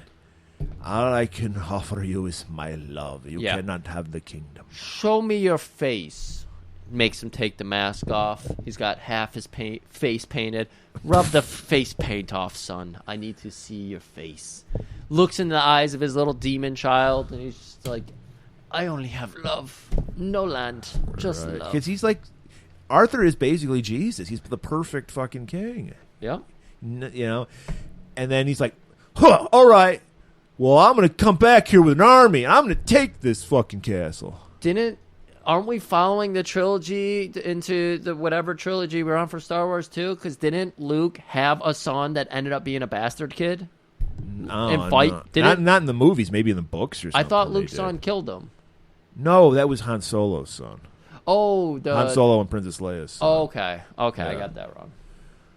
But so he takes off to get his army. He's going to take it by force. He offered, just give it up, Dad, and he's like, I can't do that. So he goes. He meets up with one of Arthur's knights groups. He kills them. Yeah, they're just in. Urine is here. This is the last time we saw Urine was. Oh, really? Yeah. Okay. So Urine's here. They have a little battle in the woods. Percival just happens to stumble along. Yep, and he's watching. Well, again, he's got Matthew powers, so he's just always stumbling around where action's happening. So he hides behind a tree because he's fucked up. He can't fight. He can't fight. It's true. Oh, man. And then he goes up to Urine. After he sees the coast is clear, Urine's, of course, dying in water as everybody dies. Right. And he's like, Urine, you're not going to believe this. I had a vision. I saw the Grail, but I was unworthy. I couldn't get it. And then as he says that, we hear, oh, Jesus Christ. And we see the peasants with this crazy fucking dude. Rockstar hair, though. Rockstar hair. And he recognizes that rockstar hair. Yeah. It's Lancelot. He's got a beard now. Yeah, it's looking like the Boogie Woogie Man. He was. And so that's the thing. Like, Lancelot, I'm like, dude, I'll cut you some slack, dude. He fucked his friend's wife once, and he's just totally wrecked for the rest of his life. We don't know how many times. I told you, there's a time warp there that happened, I think. I don't think it was that night. I think they fucked a few times. Okay. I think they fucked for weeks. Well, then he should be ashamed of himself. And he is. He turned his life over to the Lord. Now he's just some crazy traveling Wilbury. And he's just like, repent! Repent! And Percival's like, holy shit, I recognize that rockstar hair. Lancelot? Yeah. He thinks it's going to be a warm embrace, but no, Lancelot's like, fuck you. You turned your back on God. You still think Arthur's God. No. God is God. And so all these crazy followers and everything, they'll mob him. Right. And, of course, he has to escape in a little ravine. A little river, yeah. A little river, yeah. And he's drowning, so he takes his armor off, and he has another vision, right? Yeah, I mean, he comes out of the water, and next thing you know, he's, like, in a cave system, and he, like, hallucinates into a dream or something. Right, he's back at Camelot. We need the Scooby-Doo. Doodaloo. We see the drawbridge, and now he knows the answers to the riddle. He learns that the king and the land are one. Yes. And somehow he's like, you have chosen wisely, and he gets the Holy Grail. Right. Yeah, this is confusing. So now we're back in reality. He's inside Arthur's king's chambers, and he's helping him sip from Jesus' blood. Right. Well, some wine. I don't know if it's Jesus' blood per se. It's the symbol. It's the metaphor for Jesus' blood. And all of a sudden, it's like Popeye and a spinach, man. Yeah. He flexes his muscle. There's a cannon on his muscle. It goes off. He's like, we're ready to kick some ash. I love how Percival just... That must have been horrible having to film that scene because he just kneels and he has to kneel for the entire scene. Yeah, I know. I saw that. I was like, why is he just kneeling there? Is he I was like, is he upset that now he gave his king the will to fight again? Because Arthur's like, I got to go fuck some people up. But that's what the Knights of the Round Table were supposed to do. And it's like, now the king's out there naked, fighting for himself. And he's like, Kay, get me my sword and my horse. Kay's still alive? Yeah, Kay's still alive. For fuck's sakes. He didn't leave. He wasn't. He stayed home. We got to take care of his brother. That guy. He's like your brother. He wouldn't go out on a mission. He would be like, I got to be here for you, bro. So in the next scene, classic scene. I fucking love this scene. This is what they should have saved the O Fortuna for this scene because they used it sparingly. in the beginning of the movie because it kind of kills the. Because this is a great fucking scene. I love this scene because I mean I get fucking chills when I like see it because they got that pounding fucking kick ass music. Yeah, they get on the horse and then all of England starts coming back to life again because the king is back. Yeah. So they're going through like an apple orchard and there's blossoms and You're everything. skipping over Guinevere's scene? I know they're leaving the castle right now. Oh, I thought he talked to Guinevere before. No, because he has to out. go to Guinevere first. Oh, she's somewhere else? Yeah. She's in a nunnery is where she's at. Oh, wow. I thought Yeah. I can't Both keep of them track. were so ashamed of themselves they turned their life over to God. This is what you do. When you sin, Lancelot you and find God all of a sudden. Oh, okay, so he's charging. Lance coming back, and he's like, "I'm gonna get my boner back too." I think maybe respect boner. He's gonna get his respect boner back. Right. So okay, so he travels the land, gets to the nunnery. Right. And he's like, he sees her, and he's just like, look. I mean, he's just like Jesus. He's like, I get it. He looks in her eyes and goes, mouth, cock, smog. Like he knows that women have their own version of pussy fog. Yeah. So he's like, you know what? I still love you. You fucked him once, twice, 3 times a lady. I don't know. But all is forgiven. I want you to come back and be my wife. All is forgiven. And she's like, nah, I'm okay. But I have something for you. I kept Excalibur. And she pulls it under her bed. She's got it wrapped up in a little blankie. Yeah. And he's like, you're great. Baby, you're the greatest. And I got my son to kill right now. So see you later. Arthur heads out. I think it was like that weird stone structure from earlier when they were Stonehenge seizing thing. yeah, Because Cornwall. he has to have he has to call on Merlin one last time. He's like, Merlin's always saying he's going to leave, and he never does. Yup. So he's like, Merlin, speak to me one last time, and that awakens Merlin in his crystal fucking cell, whatever the fuck it is. And he sends he's still trapped, but he can send like an astral projection of himself. Right. Merlin, are you a dream? A dream to some, a nightmare for others. And then he just disappears, and that's it. He doesn't give any words of wisdom to Arthur at all. Yeah, so we're like, wait, is this just like the encouragement Arthur needs? Or Yes, he was doubting himself a little, and Right. he needed him. But it turns out that he was doing a little bit more than that, Merlin. Right? Yeah. He's like, I'm gonna help my bro out one last time. Is he? I mean, he's kind of doing both. Which do you think he liked better? Getting revenge on Morgana or helping Arthur? Revenge. He is half demon after all. He is half demon. So, and what does he do? All he knows how to do is weave a mist. So he goes to Mordred's camp that's outside of Camelot because they're way outnumbered. So many people turned on Arthur. They didn't believe in him. Right, the Golden Child's there. Right. Golden hair, golden armor, You butt notice cheeks he on that had a armor. gigantic Adam's apple. Huge. Bothered me. That must be bitch to shave. It must have been horrible. And so, played by John Borman's son. Of course. And so, so Merlin in his astral form. God, he had to film his son being rubbed up and down with lotion by some stranger. Wow. I'd let Helen Mirren rub pack jelly on me. That's true.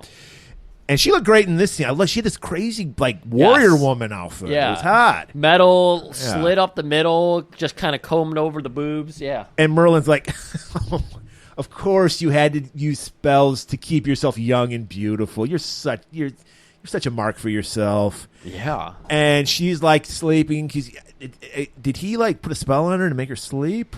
No, it's just like he knows the secret door to her brain. So he's telling her everything she needs to hear. So she does wake up, but then because she reaches out to him and realizes he's not there in the physical form. He puts her in a cocksmog. Yeah. And she starts spewing cocksmog. Right. And it was that's when because he tells her you finally tapped out of all that magic. You used it on frivolous things like keeping yourself young. And so he realizes he can get into the back door, and because he can't do it, so he has to trick her. Yeah, so he lays her back down and starts speaking that. Yeah, and so she starts doing it, and the fog starts coming out, right. and it's not a small amount of fog. Oh. This is Penitentiary 3 basement fog. Yes. Like, miles of the battlefield are fog now. And someone goes to Mordred and is like, your mom's fucking pussy fog is going off the rails. Right. And he's just like, did somebody really bring up my mom's pussy fog in front of me? Really? Really? I know she's hot. I get it. Yeah. Let me go check on her. So he goes in there, and then we get horrible special effects of. I don't know why you couldn't use real fog, like dry ice or something, but it's just this horrible, like animated fog. And she used up all her magic using that last spell, so now she's an old hag, got like 3 teeth in her mouth, and I like this scene. This is a good scene. Yeah, she's like, "Who the fuck are you?" It's me, Mordred, your mother. And he freaks the fuck out. Like, you're not putting back jelly on me. Yeah. He goes full Brock Samson on her. Bashes her face in 5 times. Like, teeth are falling out. She only had 3 to begin with. Only 3 to begin with. She's bleeding all over the place. Then he strangles her while staring into her dead little eyes. Ooh. Intense. So now apparently, because Arthur's got like 10 guys, he's got an army, but the fog will even it out. Yeah, that's right. The fog of war. All right. So here's the fucking fight scene we get. They're just fighting. As if we could just like gesture our hand out there and people would understand it. They're just fighting. It's just fighting in the fog. There's no idea. And then we get, like I said, I don't know. I get very confused when we do this. I forget what Griff and I talk about before we record and as we record. Yeah. So if I'm repeating myself, forgive me. But once again, the problem I had with this movie was the jarring musical score. Not that the music was bad, but it was literally like they would, like in this fight scene, they play the Fortuna again for like 30 seconds, and then they stop, and you just hear clang, clang, clang, and then they start it back up again. So weird. They don't let the shit flow. I mean, a lot of the music I found to be very melodramatic, but this is an epic story, so I get it. You want it to be a melodramatic, right? But yeah, so it was jarring, and so they're fighting, and then fucking who shows up? Lancelot, and they end up getting split up by the fog, though. And because they're losing until Lancelot shows up. Right. He does the save. Yeah, and Lancelot, he waited for his music, of course. Right. Oh, Fortuna. Yeah. That's why it started back up again. Yes, exactly. I apologize to John Borman. You're doing exactly the right thing. Yes. He needs his entrance music. Lancelot came out. He danced a little bit. And then he starts killing everybody, but he's killing people in a path that leads him away from Arthur. And he's screaming, Arthur! And Arthur's screaming out, Lancelot! And so, to throw this back to Top Gun last week, I think what they didn't realize is that they liked each other more than... I think they were missing the forest for the trees here, Murray. I'm going to disagree. I think this is like, these guys are bros. Okay. And I thought this was a touching scene because it was like, he's just like, he eventually gets taken down, Lancelot. And Arthur's above him. He's like, Lancelot's like, dude, pussy fog. And then Arthur nods, like, pussy fog. And they fist bump. He's like, did you guys get married again? Of course we did, bro. And he's just like, he smiles. He's like, I'm so sorry. Like, I want to die a knight. He's like, of course I'm going to do that. Yeah. And he gives him the little knight thing. That was touching. I liked that. Like, Lancelot finally redeemed himself because he was so guilt-racked about what he did. This is why I think he only fucked her once, because that's how guilt-racked he was. Like, just one time. So now the fog has just suddenly cleared, and there's Mordred just waiting there. Father, it's time. It's Vader time. Much callback to Star Wars. There you go. So this was like the weirdest fucking fight. This is it's almost like the Rocky Rope-a-Dope thing where Arthur's like, I'm going to throw myself on your spear. They don't even fight at all. Yeah, he literally I liked it. Throws himself on his spear. It was a great image with the fucking blood red sun in the back. It looked cool. It was cool. And he pulls himself on the spear. Mordred just let go, but he's just like, I guess he's so fucking, what the fuck? Like, my dad's so crazy. I think it worked out. Arthur's plan was insane, but we saw that in his initial fight with Lancelot. Yeah. He's willing to die to save the land, and he's like, my fucking son's a bastard child. Like, this kid's fucked. Right. inbred. He's gonna grow up to be some weird fuck. Evil blonde person. I can't. You know? I can't let his seed, continue on. Right. So yeah, he takes a spear and just grabs it and pulls the kid forward and just fucking stabs With Excalibur. Excalibur right through that giant Adam's apple. That was good. I really liked it. Yeah. Instead of some boring, clanging sword fight, that was powerful. I liked it a lot. And then he's dying now because he's got a fucking spear through him. So Percival shows up and he's like, Percival, go find the lake, throw Excalibur in it. And he's like, I can't do that. This is the sword of England. Obey me. And then he runs off. They didn't need to do this scene because he runs to the lake and then decides not to throw it. Comes back. Did you do it? No, I can't. Obey me. And then he goes back. He could have just had them argue, and then he goes, all right, I will do it. He didn't need to go to the lake and then come back. Right. They could have cut 5 minutes off this fucking movie. So he goes to the lake, throws it in. The lady of the lake grabs it, and then he comes back to tell Arthur he did it, and he sees that he's on a boat. He's going to be taken to the Isle of Avalon, which is where he's either going to be buried or heal again. And come back. Okay. And the lady, I don't know if the lady of the lake was on the boat or not or what, but there's some women there. Oh, maybe okay. Guinevere was on there. I don't remember. I don't know. But there you have it. An epic tale, an epic episode.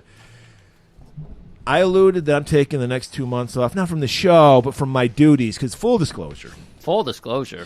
About, 90-95% of the time I pick the movies that we do. Because, I'm older. I've seen a lot of these movies, so You have also that cable channel where you can just flip them on too. right, I don't know. You've been taking that home and you've done a great job at it. right. But now it's time for me to hand it over in a little thing we're going to be doing in July called. Well, we're gonna call this Griffmas in July because the greatest gifts of all time are the ones that come from good old Griff. Not Goblin Murray over here. Good old Griff's got your back for the next month. 4 episodes on the way. 2 tippy taps on the way. Wow, 2 tippy taps. Well, yeah, after you made me fucking watch 3.5 hours of King Arthur, I gotta get my revengeance. I'm kidding. This is a good movie. It is a good movie. I liked it. But Murray, we're gonna start out. The greatest gift you can receive is the joy of giving. So this first movie, not even for me. It's for you. I went out of my way. I watched like 9 different movies. I was going through all the Mad Max clones. I was trying to find something so perfect for you. I hope we haven't already done this one. That would be embarrassing. That would be incredibly embarrassing. Yeah. But we didn't end up with a Mad Max ripoff. Okay. But what I do have for you, not 1, but 2 of Ron Howard's brothers. Clint and who's his other brother? Rance. I didn't know you had a brother named I Rance. know! I was so shocked. What is this? I'm intrigued. A new hero to our show, Corey Eubanks. Never heard of this guy. Yeah. Okay. I mean, this is coming out of 1994, which we've always said the 90s is when we started that horrible glamorized bullshit. Right. I'll tell you, this movie, 1 hour, 28 minutes. I like that. I know you do. So, introducing Corey Eubanks, I'm bringing back our old Swayze friend, Don Swayze. The Swayze with talent, yeah. Yes, exactly. And how I ended up going down this road, a veteran-loving Michael Ironside. Wow. What is this mysterious movie? It is called Forced to Kill. I've never heard of this. I hope there's an audience for this. I thought it was going one direction, and it swerved me, and it went to an even better place, and then it swerved me again. You're going to like this one. Well, adding Michael Ironside to the mix, how can it be bad? Exactly. All right. So, yeah, look forward to the next 4 weeks. It's all Griff all the time. 2 tippy taps. Oh, is one of them is it going to be a Copping a Feel or just tippy taps? Well, you already know what the one is. I told you we're doing it. That. And the other one, I've been trying. I think I've shown you some shit on it. So I'm gonna. Okay. Yeah. Surprised me. Yeah. All right, so be on the lookout for that. Also, be on the lookout. You should already have watched our second installment of our Cop in the Field series with Joe Corey. He's talking about his favorite PI, Frank Cannon. Yeah. Perfect for our show. Perfect. And we'll see you next week for Christmas in July, and keep it warm.